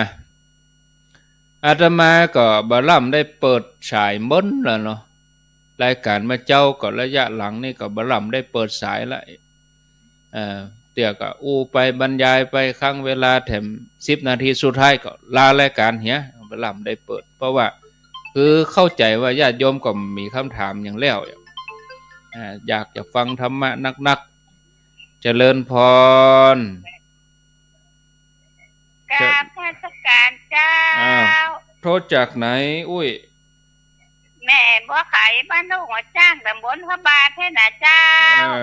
พระบาทลำปางกะเจ้าแม่บัวไข่พระบาทลำปางฟังชัดดีก่อชัดเจนดีเจ้าแม่มีกรรมเก็บดอกก่อดังลำปางแม่เก็บดอกไปวัดว่าได้พุทธะพามาพุทธะพาไปเก็บซึ่งดอกเก็บซึ่งใบไปนิพพานก่อนเนอะนี่ได้แหมตำ5แล้วนี่เนาะจ้าแล้วแม่เอาดอกอย่างไปวัดส่วนใหญ่ส่วนใหญ่แม่บ้านแม่มันมีดอกพุธเจ้าดอกพุธนั่นสิครับดอกมะลินะปลูกไว้เลยเนาะปลูกไว้เป็นประจำเลยเนาะปลูกไว้เจ้าเอาทวนแหมกันมาอันนี้สำเนียงลำปางด้วยแม่บัวไข่ทวนกำเก็บดอกแถมกำ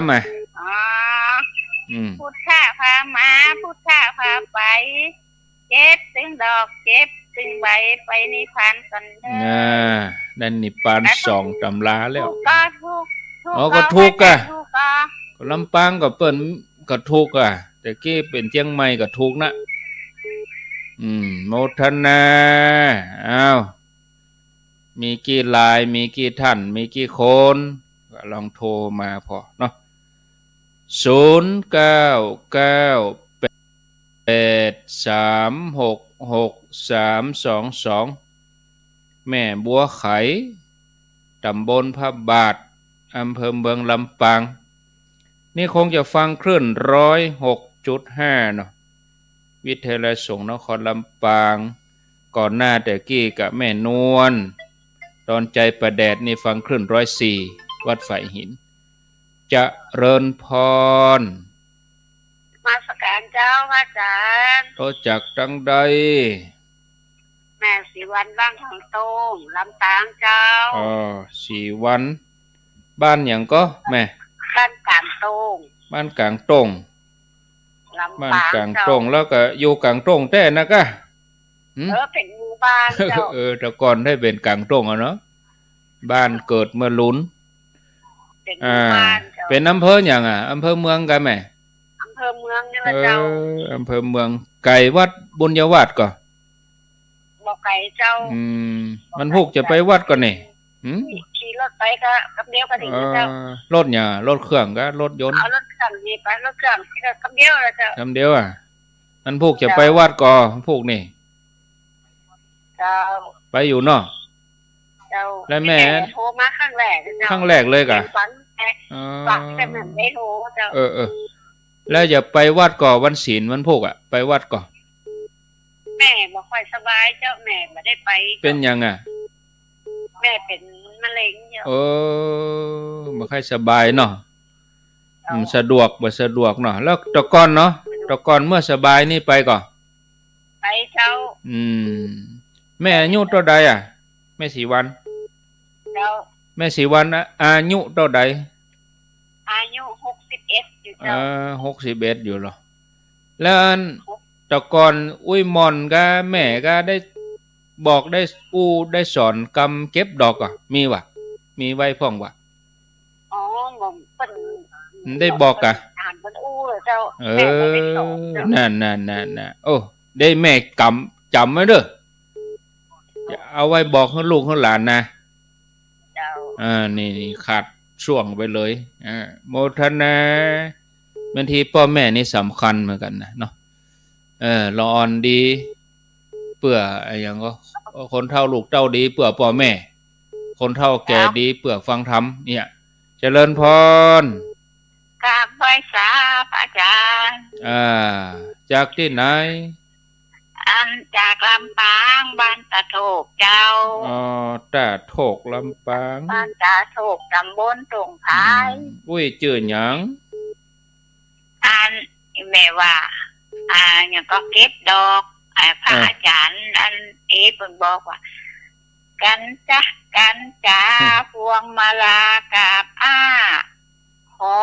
ขอให้ผู้ตัวผู้ฆ่าไปสู่สวรรค์จันทราจิมเตอ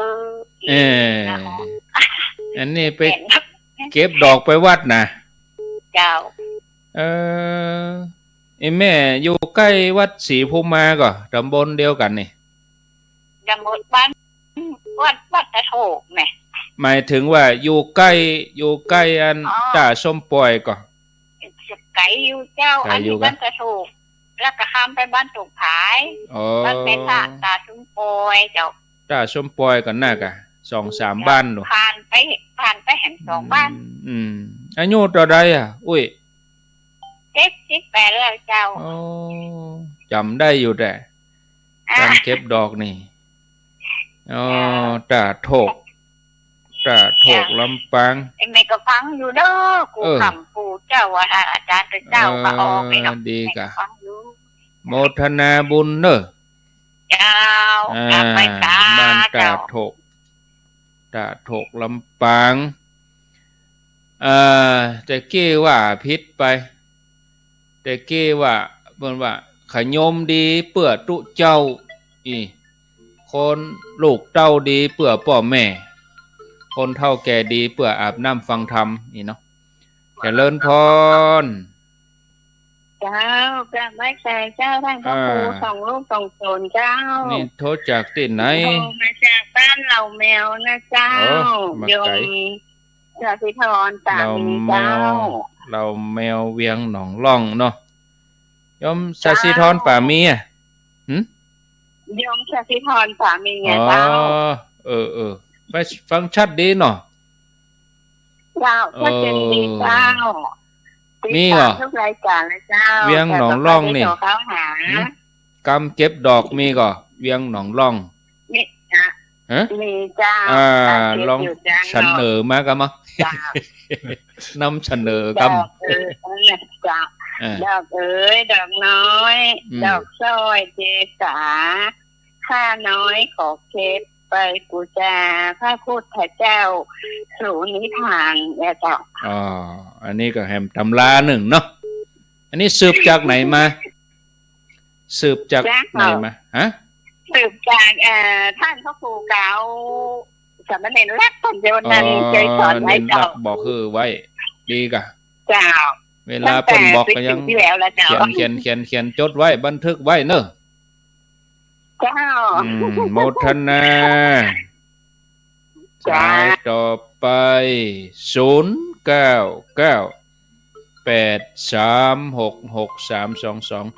0998366322 4-5 สายนี่กำเก็บดอกเหมือนกันนะลำปางไปอย่างเนาะเชียงใหม่ไปอย่างละปูนยังหนองร่องก็ไปแหมอย่างอ้าวเมืองฝางว่าได้ไปการปนดู มีสักสายนี่โอ้ยุ่งกาเจริญพรกราบนมัสการเจ้าโทรจากไหนโทรจากบ้านบุญเกิดตำบลพระบาทอำเภอเมืองจังหวัดลำปางเจ้าบุญเกิดลำปางฟังบุญยาวาสมีกำเก็บดอกกบ่มีเจ้าจำได้ก็พอดีโยมอยากจะถามครูนะเจ้ากำเก็บดอกโยมบ่มีเจ้าถามปัญหาได้กะเจ้าโยมอยากจะถามว่าเปรตเนี่ยก็พอเข้าใจอยู่แต่ว่าคำว่าพูดกับพูดเนี่ยพอสำเภาตะอูต่อเต่าเนี่ยเจ้ากับสัมภเวสีมันคืออันเดียวกันก็ว่ามันต่างกันยังไงเจ้าอันนี้คงจะดูข่าวอยู่ก็ช่วงวัน2 วันนี้ดูอยู่เจ้าดูอยู่ที่เพิ่นเอาหัวไปจนสะพานลอยนะเจ้าคือจะถามเรื่องนี้เนาะเจ้าว่ามันต่างกันยังไงคำว่าสัมภเวสีกับสัมภพูดเพราะว่าถ้าเปรตนี่ก็พอเข้าใจอยู่เปรตก็ไปเห็นยากเดี๋ยวรอฟังในวิทยุเนอะเจ้าสาธุเจ้าถ้าว่าไผจำบ่ได้ก็ไปทวนเทปเก่าที่หลายๆท่านเพิ่นโทรมาตะกี้ก็ได้แล้วเฮาจดไว้เจ้าตำราไหนก็ได้อันใดจำง่ายเฮาก็เอานั่นน่ะนะเฮือได้สัก10 สายบัดนี้6ละ7 8 9 10แฮม4แล้วจะยกหูแล้วจะตอบคำถามโยมจะเริญพรน้องกลับนมัสการพระอาจารย์ทั้ง2ท่านเจ้าค่ะอันนี้กำเก็บดอกว่าจะได้ไม่มีคำเก็บดอกเจ้าค่ะขอเด้อเนาะเจ้าค่ะพี่เดชเวลาน้อมถวายพระเนี่ยเจ้าค่ะก็จะมีเก่าคำบูชาเจ้าค่ะก็จะบูชาจะออกแบบแนวอิทธิฤทธิ์หน่อยเจ้าค่ะก็โยมก็จะกล่าวเหมือนอย่างตุลุงเคยสอนเจ้าค่ะก็พุทธบูชามหาเตชะวันโตข้าพเจ้าขอบูชาพระพุทธขอให้ข้าพเจ้ามีเดชเดชะเจ้าค่ะแล้วก็ธรรมบูชามหาปัญโยเจ้าค่ะขอให้ข้าพเจ้าบูชาพระธรรมขอให้ข้าพเจ้าได้มีปัญญาอันยิ่งใหญ่นะเจ้าค่ะแล้วก็สังฆบูชามหาพระพุทธโหข้าพเจ้าขอบูชาพระสงฆ์ขอให้ข้าพเจ้าอุดมด้วยอริยทรัพย์เจ้าค่ะได้แล้วเนาะเจ้าค่ะอันนี้ก็บูชาเจ้าค่ะบูชาพระรัตนตรัยบูชาครูอาจารย์เจ้าค่ะโมทนาเนอสาธุเจ้าค่ะพระอาจารย์อยู่กรุงเทพกับโยมเปียกก่อเจ้าค่ะมันอยู่กรุงเทพเจ้าค่ะอยู่กรุงเทพเจ้าค่ะโยมเปียกสายต่อไป0998366322 ตอนนี้เวลา 16:33 นาทีจะเริญพรสาจ้าทั้ง2รูป2ตนเมินบ่ได้ยินมาด้วยกันเนาะเมินลูกกงเดือนได้กงเดือนเมื่อแรงนี่กูจะเก็บดอกไว้แล้วเนาะต้องเก็บกะมีก็กำตั้งสันทรายพุ่นมีหมดแล้วกับแม่เคยบอกว่ามันซ้ำคล้ายๆกันที่ว่าน้ำกิ่งโกลงมากิ่งกาลาจากต้นหล่นจากใบขอเชิญท่านไปเมืองวิปานนะเจ้าก็ได้นะกะนี่ ว่าแล้วก็ดึงเลยเนาะเด็ดเลยเนาะคนแล้วไม่ก็อู้กับท่านกรรมบอกว่าซ้ำเลยได้หมดสำเนาถูกต้องหรอเจ้ากราบนมัสการนะเจ้าได้เหมือนกันแต่ละมันซ้ำกันก็ไปเป็นอย่างก็แสดงว่าเขาฟังกันที่เขาซ้ำนี่คือเขาฟังเจริญพรเจ้าการไว้สาเจ้านำพระครูทั้งสององค์เจ้าฟังเจ้าโทษจากที่ไหนหนองบัวแม่ขจารเจ้าท่านแม่จิรพันธ์กะเจ้าไม่ฟังทาง Facebook กะแม่เจ้าฟังทาง Facebook เจ้าที่หันแสงคือที่วิทยุคือสีขาวนั่นนะตอนนี้โทรศัพท์ที่มันเหมือนดีก็เปลี่ยนใหม่ตั้งเดียวที่มันได้เนี่ยละสี3ได้ฟังแล้วไปกดมากะได้กะแปลงให้ใหม่แปลงที่กำเนิดที่หันแปลงที่เขาเรียกว่าได้กะเนาะเจ้ากำเก็บดอกมีก่อรังเวียงปะเป้านี่เจ้าลองเสนอมาดูฮักกิงโกลงกินกลางลาจากต้นลงจากใบเตือนเจ้าไปสู่นิพพานไปกันเลยเจ้าแล้วอันนี้ได้ที่ไหนมานี่ตำห้านี่บ้านน้องเนี่ยบ้านเฮาเนี่ยเจ้าคนเฮาคนวางคนไหนนี่เนาะสืบกันมากะเจ้านี่ท่องขึ้นใจเลยเนาะเจ้าดีกะชัดเจนดีเจ้าแล้วก็ครูเข้าใจอนุโมทนาอนุโมทนาสายสุดท้ายเดี๋ยวจะยกหูเจริญพรเจ้าลีวิทยุหน่อยลีวิทยุก่อนลีวิทยุเหียกรรมโทษจากไหนท่านพระครูเจ้าเป็นสายแรกและครั้งแรกตัวเด้อเจ้าโทษจากที่ไหนดีแม่โจ้เจ้าเจ้อระมูลสอนง่ายแม่โจ้เชียงใหม่เนี่ยรักโจ้ที่อายุ86เนาะ86แล้วเจ้าและการคำเก็บดอกไม้นะเราว่ามาสาธุดอกน้อยๆห้อยหลับใบนางใส่ใจนั่งเฝ้าขอดอกแก้วไปบูชาซึ่งโมทนาเอาเนอเจ้าอันนี้ก็ได้อันนี้สืบจากไหนมาอุ้ยพ้นสอนเจ้าแล้วเป็นอุ้ยเห็นกันแล้วได้บอกข้างหลานก็อุ้ยพ้นบอกอุ้ยพ้นเสียไปแล้วไม่ถึงแม่อุ้ยเดียวเนี่ยแม่อุ้ยชื่ออย่างไงคนโทเนี่ยแม่อุ้ยดวงใจฟันเจ้าอุ้ยดวงนี่กะแม่อุ้ยดวงใจฟันก็อยู่ฮอดคนสมัยก่อนรับย้ายต้องอยู่แม่โจ้เมื่อพศ91เจ้าแล้วอุ้ยติอูนี่กะอุ้ยหยังอ่ะติอูเดี๋ยวนี้ชื่อละมุนสอนง่ายเจ้าอุ้ยละมุนสอนง่ายละมุนโอ้สอนง่ายเหมือนกันโอ้อุ้ยดวงบอกก็เดียวก็ได้แล้วเด้เจ้าแล้วได้บอกข้างหลานก็อุ้ยละมุนนี่ได้แรกเนาะแล้วครั้งแรกตัวครั้งแรกโทรได้เตี้ยปฏิสักเตี้ยเนาะฟังมาเมินแล้วเนาะเจ้าฟังมาเมินแล้วเนาะฟังทุกวันเลยเจ้าแล้วอันอุ้ยมีหลานก็อุ้ยอ่ะอุ้ยติอุ้มเดียวเนี่ยอุ้ยมูลน่ะมีหลานก็เดี๋ยวนี้หลานนี่คนหนึ่งเดี๋ยวนี้ทำงานนะเจ้าสอนเขาเหียนึกสอนเขาเหียสอนเมื่อเขามีความจำนี่ถ้าเขามาเอวหาเมินเขาก็จะเป็นอุ้ยแตนเขาเนี่ยเขาจะกึดหาเมินเขาจะกึดหาเอ็มใจโอ้กึดหอดมาก่อนอุ้ยมอนสอนกำเก็บดอกเขาจะกึดหานะแล้วหมูว่าทำกำเก็บดอกมันสั้นไปหน่อยแต่ขยาวเนาะเนี่ยดีละละอ่อนเดี๋ยวเขาชอบแบบย่อแบบสั้นโมทนาเนอเจ้าสาธุเจ้าปัดต่อเปิ่นโทรมาครั้งแรกว่ะโอ้ดีกะโทรมาเตอะเนอโทรมาเตอะเป็นอย่างกระเดียวคนที่โทรบัดติดก็จะไปน้อยใจเอาไว้ช่วงที่2ก็โทรมาแถมใหม่เพราะว่ามีคำถามก็จะได้อธิบายให้ญาติโยมทั้งหลายได้รับฟังพร้อมกันทวนสายก่อนเนอะสายแรกนี่ก็แม่นวลดอนใจประแดด สายที่2แม่บัวไขพระบาทลำปางสายที่3ก็บ้านกลางต้งลำปางฟังบุญยวาสแม่สีอรุณสีวันขออภัยสายที่4ก็ต้าโจกลำปางตุ้งฝายสายที่5เหล่าแมวเวียงหนองร่องสายที่6บุญเกิดลำปางสายที่7ยมเปียกกทมสายที่8ป่าลานสันทรายสายที่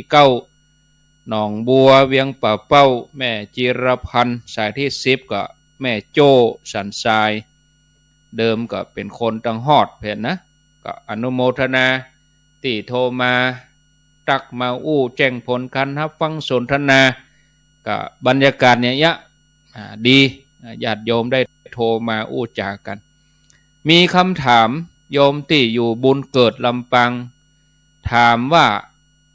พูดกับสัมภเวสีเนี่ยอันเดียวกันก็พูดที่สะกดด้วยภูตะพอสำเภาสระอูตอเต่าแล้วก็สัมภเวสีโยมคงจะดูข่าวเมื่อ 2-3 วันก่อนเนี่ยโอ้มาแหงเนอะครูกายแก้วอีกเดี๋ยวนี้ครูกายแก้วแผ่วลงไปสิละมาเวยไปเวยเนอะครูกายแก้วนี่โตเสียได้มาก็มาได้เนอะประเดี๋ยวนี้ครูกายแก้วบอกใครได้ออกสื่อหำละก็มีคนถามเหมือนกันมีคนถามว่าเป็นพูดกะเป็นสัมภเวสีกะอันนี้ก็ขอนิมนต์อาจารย์ท่านพระครูสุเมธธรรมศิวีได้ให้ความหมายเฮียก่อนคำว่าภูตะพูดกับสัมภเวสีปรากฏในที่ไหนครับมีในพระไตรปิฎกก็มีในสวดมีในสูตรอย่างใดขอนิมนต์ครับครับสมมาตรในบทกรณีก็มีนะครับในบทแผ่เมตตา10อย่างสัตว์12จำพวกสัพเพภูตาพระปตานะแล้วก็ที่เขาสวดกรณีนะอันสัมภเวสีว่ามีหั่นเหมือนกันนะครับหมู่พูดหมู่สัมภเวสีเนี่ยอันนี้ถ้าอู้ต่างภพภูมิที่เขาเวียนว่ายตายเกิดกันที่บอกออกจากโลกวัฏสงสารมี31จั่นนะครับมนุษย์1สวรรค์6พรหม20อบายภูมิทั้ง431จั่นเนี่ยและ31จั่นแต่ละจั่นนี่แจกแจงออกไปซอยย่อยไปซอยย่อยอย่างมนุษย์เขาเนี่ยครับซอยย่อยเขามนุษย์มีกี่เผ่าพันธุ์เองครับเจือจัดศาสนาแฮมมอด6เนี่ยบอกเขาว่าสัตว์นรกนะมี8ขุมใหญ่นะแต่ละขุมใหญ่มี16ขุมน้อยแวดทำนะครับเป็น 200-300 ขุมแต่ละขุมนี่นะครับแล้วกว้างกันเป็นโยดๆเองแล้วก็ขุมน้อยขุมเล็กขุมใหญ่ตามและประเภทบาปกรรมเนี่ยครับอย่างสัตว์เดรัจฉานเนี่ยก็เพราะคำว่าสัตว์เดรัจฉานอย่างเดียวแต่ลองเอาไปพอพวกมดพวกแมงพวกสัตว์เนี่ยติ่มหันตัวมั้งเชื้อโรคเชื้อราอย่างเนี่ยไวรัสแม่นหมด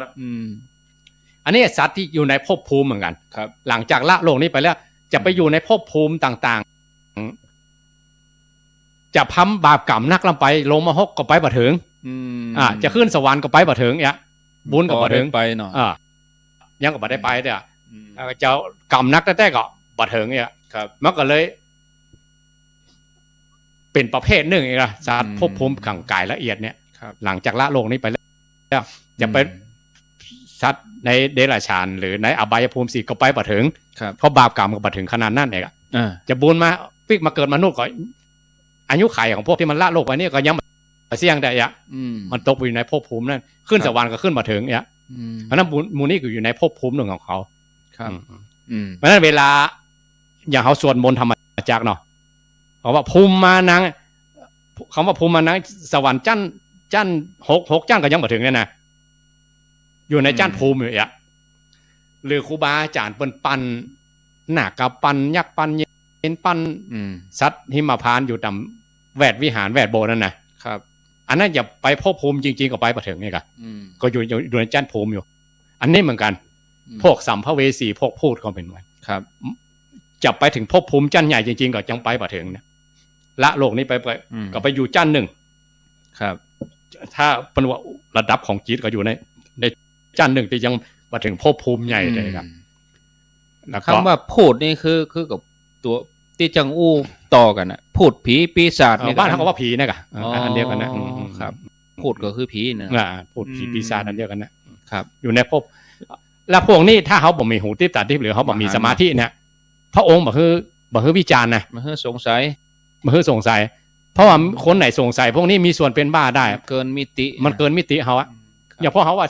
เชื้อโรคบ่มีหมอส่องกล้องมันมีอย่างที่อะไรไม่เห็นอย่าไปปักใจว่าไม่มีเนาะอย่าขึ้นแบบเนี้ยมีสปาสเปนนะขึ้นแต่มันต้องมีเครื่องมือที่จับขึ้นที่เฮาเตียวผ่านหรือว่ามันผ่านเฮานี่นะขึ้นโทรศัพท์ขึ้นวิทยุเนาะขึ้นอินเทอร์เน็ตขึ้นอย่างไร้สายเนี่ยไฟไฟเนี่ยมันทะลุฮอร์โมนนะและขึ้นของจักรวาลขึ้นของที่มันมาจากโลกจากจักรวาลอย่างที่มันซับซ้อนปนเปกันโลกที่มันระเบิดต่ำจักรวาลต่างๆมันเป็นขึ้นมาหรอนักวิทยาศาสตร์นี่เปิ้นมีกล้องส่องอย่างเปิ้นหันหมดนะครับตัวสัมภเวสีนี่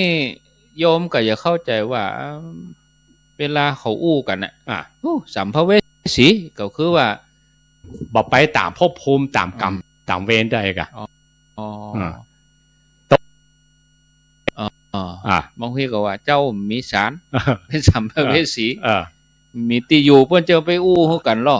อย่าไปเอาปรมัตถ์มาอันปนเขาสมมุติน่ะอันนี้สมมุติของโลกไปก่อนครับในก็ถามเฉยเลยที่ว่าอันออกข่าวนี่เนาะเป็นอย่างพูดก็ว่าเป็นสัมภเวสีเอาก็บ่จักเนาะเขาว่ากันไปตามว่าเขาตามเมืองนั่นกะเนาะเพิ่นว่ากันไปครับแต่บางคนเพิ่นนับถืออีกอ่ะเพิ่นนับถือว่าเป็นครูบาอาจารย์เพิ่นน่ะนับถือแตะก็ยันกันไปตามหลักฐานตามหลักฐานตามเหตุผลตามความเชื่อมันผสมกันหรอเลยเป็นความกลมกล่อมขึ้นเป็นกระแสเป็นกระแสขึ้นมาก็จ่วยกลบข่าวอย่างบางข่าวได้จัดมาข่าวก่อนก็มีอย่างจตุคามรามเทพเนี่ยนะแม่นอันนั้นก็ดังมากำนะจตุคามนี่ดังประมาณ2ปีอยู่ได้2ปีบอนกาหวานกะครับโป้ยเซียนกะต้นกล้วยกะบอนสีแล้วก็มากล้วยดังกล้วยดังเนาะปอดโตดังแต่ดังว่าอันนี้แสดงถึงอย่างแสดงว่าจิตใจเขางอมชอบตียึดตีเหนียวอันอย่างเพลงกันว่าครับอันจมทะเลหลวงเอาถือขอนไม้ขอนได้ก็ยังดีนะครับเดี๋ยวนี้คนที่ลงทุนถ้าจะปวดหัวกันเนอะตอนออกมาใหม่ๆนี่เรียนจะดัง5,000 กว่านะรุ่นแรกนะแล้วนี่เตรียมพิธีกรรมมันให้ล้มเลิกหมดเรียนกระแ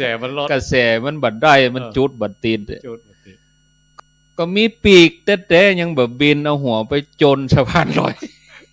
ตำรวจมาปล่อยลมถูกได้ปล่อยลมแล้วก็ผมคิดเองนะเจ้าว่าอย่างก็ก็จะอยู่ในกลุ่มอะไรอย่างก็กลุ่มที่ภูมิอาจารย์ว่านี่ก็บ่อยู่ในกลุ่มนะครูกายแก้วนี่นะเปิ้นว่าเป็นอสุรกายแล้วก็ไปบวกตายเป็นเทพอสุรกายเทพก็คือเทพส่วนเทพกันเนาะอสุรกายส่วนอสุรกายหลวงพ่อจรัญเปิ้นยกอันมหิทธาอันอย่างที่เมื่อวันเป็นเพศเนี่ยนะเมื่อคืนเป็นเทวดาหรือบางคนเมื่อคืนเป็นเทวดาเมื่อวันเป็นเพศสลับกันนะครับอันนี้ก็มีอันอย่างคนน่ะชื่อเปิ้นมีภพภูมิตอนที่จะใจบุญมาถึงเลยเนาะโอ้ได้กินอิ่มเนาะตอนที่ถึงเวลาได้รับกรรมกับตกต่ำที่สุดเลยเนาะสุดๆครับมีระยะเกินวันสลับกันอยู่นะจนเสี่ยงอายุไขว่านะทรมานเพศชนิดนี้ก็มีครับมหิทธาอันอย่างนั้นนะวิมานอันอย่างวิมานเปรตอย่างนี้ลืมชื่อละเพิ่นมีชื่อเฉพาะอยู่ครับอันนี้เหมือนกันเฮาโยมเรื่องธรรมะเนาะใจคนเฮามันง่อมอย่าครับ มันหาที่ยึดตีเหนี่ยวเมื่อตัวเก่าแก้วเจ้าสามประกาศที่บ่เคยฝึกมาแต่หนุ่มซะน้อยบ่เข้าหาครูบาอาจารย์จะเอาก็เอาบ่จ้างครับบ่ฮู้อย่าเอาอย่างเอามาเป็นข้อประพฤติปฏิบัติพอดีมันตรงกับกิเลสตัวเก่าเนาะซุปเลยเนาะซุปมันปิ้งเนี่ยมันหมู่ที่สอดคล้องเดียวกันมันเข้ากันโดยธาตุมันน่ะเลยไหลลู่กันไปเมินเดียว แม่น เหมือนกับสะเปาหลวงอ่ะ เจนปูเจนมอนเจนปูย่าตายายเฮามีติยึดเฮาก็ดึงว่าเราโลนะโมตัสสะภะคะวะโต เฮาขึ้นสะเปาหลวงจะข้ามทะเลหลวงไปปานิปานแล้วอย่าไป ลุยไล่ลง ลุงไล่ไปหาเฮือน้อยอย่างไงเนาะ ลุยไล่ลงอย่างแบบมาเอากับเขาแล้ว เอาขึ้นหัวหลวงเนี่ยนะครับหัวสำเปาหลวงเนี่ยอย่างต่อแถมมีโยมคนหนึ่งที่ว่าในภาษานี้ปฏิบัติสติปัฏฐาน4โอ้สุดยอดละมันมีอย่างเต่าละทำไปเลยครับถ้าคนไหนได้ประพฤติถ้าครูบาอาจารย์ว่าขึ้นต้นคำว่าสติปัฏฐาน4นะดูกายเวทนาจิตธรรมเนี่ยบันนี้จักรักนี่นะเนี่ยมันมีอย่างเต่าละหนทางนั้นเองถ้าถึงจุดนั้นแล้วมีแล้วกายแก้วก็จะยังก็มันมีแล้วจุดนั้นนะเพราะว่ามันเป็นข้อปฏิบัติไปแล้วมันมีความคิดกันอย่างกันว่าพวกนี้ก็บ่ได้นะเพราะว่าเขาให้ต้องตดครูบาอาจารย์อย่างทุกเจ้าเขาอย่าต้องตดเพราะเขาต้องเหตุได้เขาบัดนำจิตวิญญาณเขาก็คอมฟังวิทยุคอมฟังรายการนะกันขึ้นสีขาวอาจารย์พันพระครูอภิวัฒนาวิกรมจันทร์มากี่ปีแล้วเนี่ยจะแวบมาฟังมันยากเนาะก็ฟังมันก็มันบ่ได้ท่านเอ้ยฟังกรรมธรรมก็กินที่รวมกับข้าวมันมีข้ออ้างเนาะแล้วแต่บุญเนาะแล้วแต่บุญของไผของมันตามแต่ขอย้อนมาเหมือนกันน่ะศรัทธาเหมือนเขาขึ้นเฮือหลวงนั่นเนอะเขาถือกุญแก้ว3ประการเป็นที่จังเป็นที่ระลึกเป็นที่เปิ่งละมีบุญมีกุศลมีบุญบารมีเป็นที่จังที่เปิ่งเราบ่ต้องหันไปยังหมู่นั่นแล้วเอกอ่ะเขาจะมีผลประโยชน์เขาจะดังเขาจะเรื่องของเขาเรื่องเขาแต่เราต้องเข้าใจความเป็นโลกธรรมนะมันมีเกิดก็มีดับเกิดขึ้นตั้งอยู่ดับไปถ้าเขาเข้าใจตัวนี้เขาจะหันสัจธรรมชัดเจนเลยนะเขาอยู่ชีวิตเขามาหลายปีเนาะเขาหันหมู่นี้มาเกิดดับหลายรอบหลายเรื่องนะมันหลายเรื่องแล้วถ้าเราออนใหม่ๆเนี่ยผมไม่จักว่ามันมีกี่เรื่องนะมีเล่าเรื่องนั้นจตุคามเขาก็กึดบ่ออกจตุคามมันเป็นตั้งแต่49มาแล้วหรอกครับพูดดังสุดๆนั่นนะต้านแบบอยู่เลยนะแล้วดีนะอันที่มาใหม่ที่อันว่าเนี่ยอสุรกายเทพที่ว่าครูกายแก้วนี่บ่มีตังพระตังอย่างเขาไปเกี่ยวข้องเนาะถ้ามีตังพระเขายังเริ่มปลุกกระแสดังเข้าดึงตัวเจ้าเขาไปนั่งปลุกเสกแถมโอ้ยุ่งเลยนะมันจะเป็นที่ฮือคนทั้งหลายได้เป็นมุมมองที่ทำให้พุทธเฮามันเสื่อมไปว่าตัวเจ้าเฮาบ่ได้ยกใจศรัทธาขึ้นสักกำจำไปปากันไปไหลหลังลู่ไปอย่างอันเนี้ยมันก็ทำให้เกิดผลเสียเนาะครับบอกผ่านได้ก็มันค้างแห่ง8 นาทีอันนี้มนหน่อยแล้วก็จะได้รวดใจโยมที่เปิ้นประพฤติคนที่โทรสายแรกแม่นวลที่ปฏิบัติสติปัฏฐาน4เนี่ยแม่นวลเนี่ยบ้านดอนใจเนี่ยได้ยินอย่างประเดียวเนี่ยว่าโยมไปปฏิบัติสติปัฏฐาน4กายเวทนาจิตธรรมเนี่ยอยากจะให้ได้ยินอย่างอีนังนักครับนอกจากวันศีลไปวัดไปวาตัวเก่าใส่เข้าบาแล้วปฏิบัติโดยวันติดก็ไปปฏิบัติสติปัฏฐาน4รวมกลุ่มกันไปดีนะอย่างเนี้ยก็มันเลื่อนระดับขึ้นมาอย่างอีกเนาะสุดยอดแล้วสุดยอดแล้วมันมีอย่างเต่าแล้วจนกันไปรวมกลุ่มกันไปนอกจากตาลแล้วเองนะตาลเขาก็ทำที่วัดเขาฮะนะตะกี้ได้ยินชื่อโยมพรพิมลอย่างดีแท้ครับไปสวดมนต์วัดอย่างคนนะปสวดมนต์ถึงวันว่าน่ะครับมีการมีงานก็ละไว้ก่อนเสียสละไปทุกวันครับโอ้ก่อนหน้าเนี่ยน่าอนุโมทนาอย่างอีกครับสมกับที่ได้ฟังวิทยุกันนะเนาะนิมนต์ครับได้ลาแล้วก็ปันศีลปันปอนศรัทธาญาติโยมครับหมดแล้วกะหมดแล้วครั้งแถม7 นาทีลา5 นาทีปันปอน2 นาทีจับพอดีครับนิมนต์ครับแย่น้อยเดี๋ยวอย่ากินลากันละเดี๋ยวจะกินเวลาเพิ่นรายการอื่นรอท่าโอ้ก็ขออนุโมทนาบุญครับคณะศรัทธาท่านผู้ชมท่านผู้ฟังเนาะวันนี้ได้ฟังหลากหลายได้ฟังกรรมเก็บดอกของคณะศรัทธาทั้งหลาย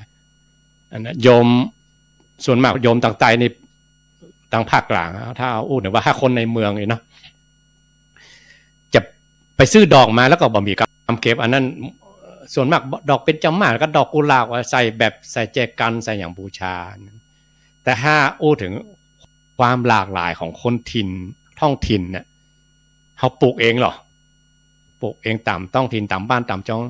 วัฒนธรรมประเพณีมันเชื่อมต่อกับศาสนามันความดีงามความงามนะความงามของวัฒนธรรมประเพณีเชื่อมต่อกับศาสนาเนี่ยกำเก็บดอกแต่ละบ้านแต่ละจองศรัทธาจะไปอ้อมแอมเนอะที่ว่ามาแต่ละกรรมเนี่ยศิษย์ต่างครูอาจารย์ต่างวัดเขาก็ว่าแบบบรรลือสีหานาฏได้แบบใจแม่บอกว่าเหลววกเหลวว่ากว่าคนอื่นได้ยินแบบจะว่าแบบบรรลือสีหานาฏไปเลยอาถรรพ์เลยอาถรรพ์เลยอย่างดีอ่ะมันเขาของดีหรอแต่ละบ้านแต่ละจองแบบต้องเฮี้ยนแบบกันเอาของปุ้ยไม่อุ้ยเอาตามบ้านเขาเนี่ยส่วนมากก็อย่ามุ่งตรงต่อคุณแก้วสามการมุ่งตรงปลอบพระนิพพานคนเท่าเพิ่นเก่งมากๆคนโบราณนะแบบใจธรรมดาถึงกับทำแบบทำแผนไว้ให้คนรุ่นหลังได้ประพฤติปฏิบัติกันก็จะไปทิ้งแบบทิ้งแผนเนาะครูบาอาจารย์ท่านผู้เฒ่าผู้แก่เพิ่นทำแบบทำแผนไว้นะสืบต่อกันไปรุ่นต่อรุ่นต่อรุ่นกันไปถ้าเอารุ่นต่อรุ่นในระดับศีลธรรมในระดับวัฒนธรรมประเพณีก็ต่อรุ่นเรื่องประพฤติปฏิบัติยิ่งขึ้นไปแถมก็จะยิ่งเป็นบุญของเขาคือได้ธรรมทานหรออันอย่างยิ่งกว่าธรรมทานบะมีอนุโมทนาบุญกับคณะสัทธาท่านผู้ชมท่านผู้ฟังทุกท่านบุญกรรมบุญจูบุญรักษาสัพพพุทธานุภาเวนะโดยอนุภาพของพระพุทธเจ้าสัพพธรรมานุภาเวนะโดยอนุภาพของพระธรรมเจ้าสัพพสังฆานุภาเวนะโดยอนุภาพของพระสงฆ์เจ้าศรัทธาสดดีพระวันตุเตก็ขอความสุขสวัสดีทั้งหลายจงมีแก่คณะสัทธาท่านผู้ชมทุกคน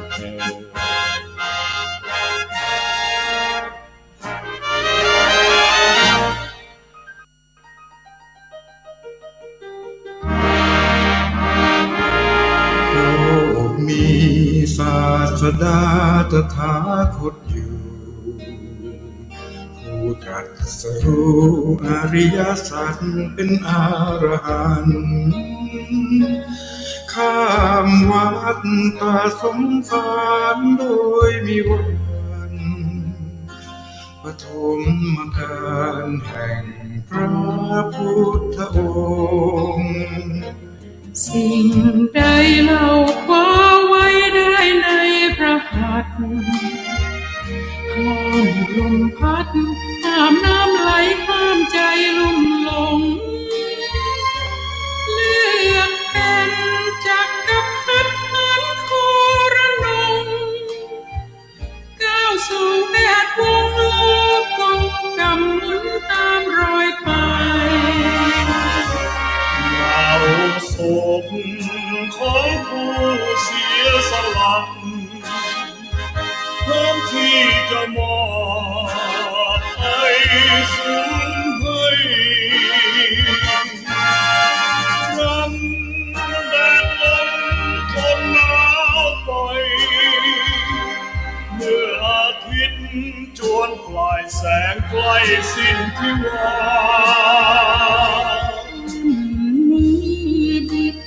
เป็นรัชนีพรตรัสรู้เทพแส่สองทุกห้องฟ้า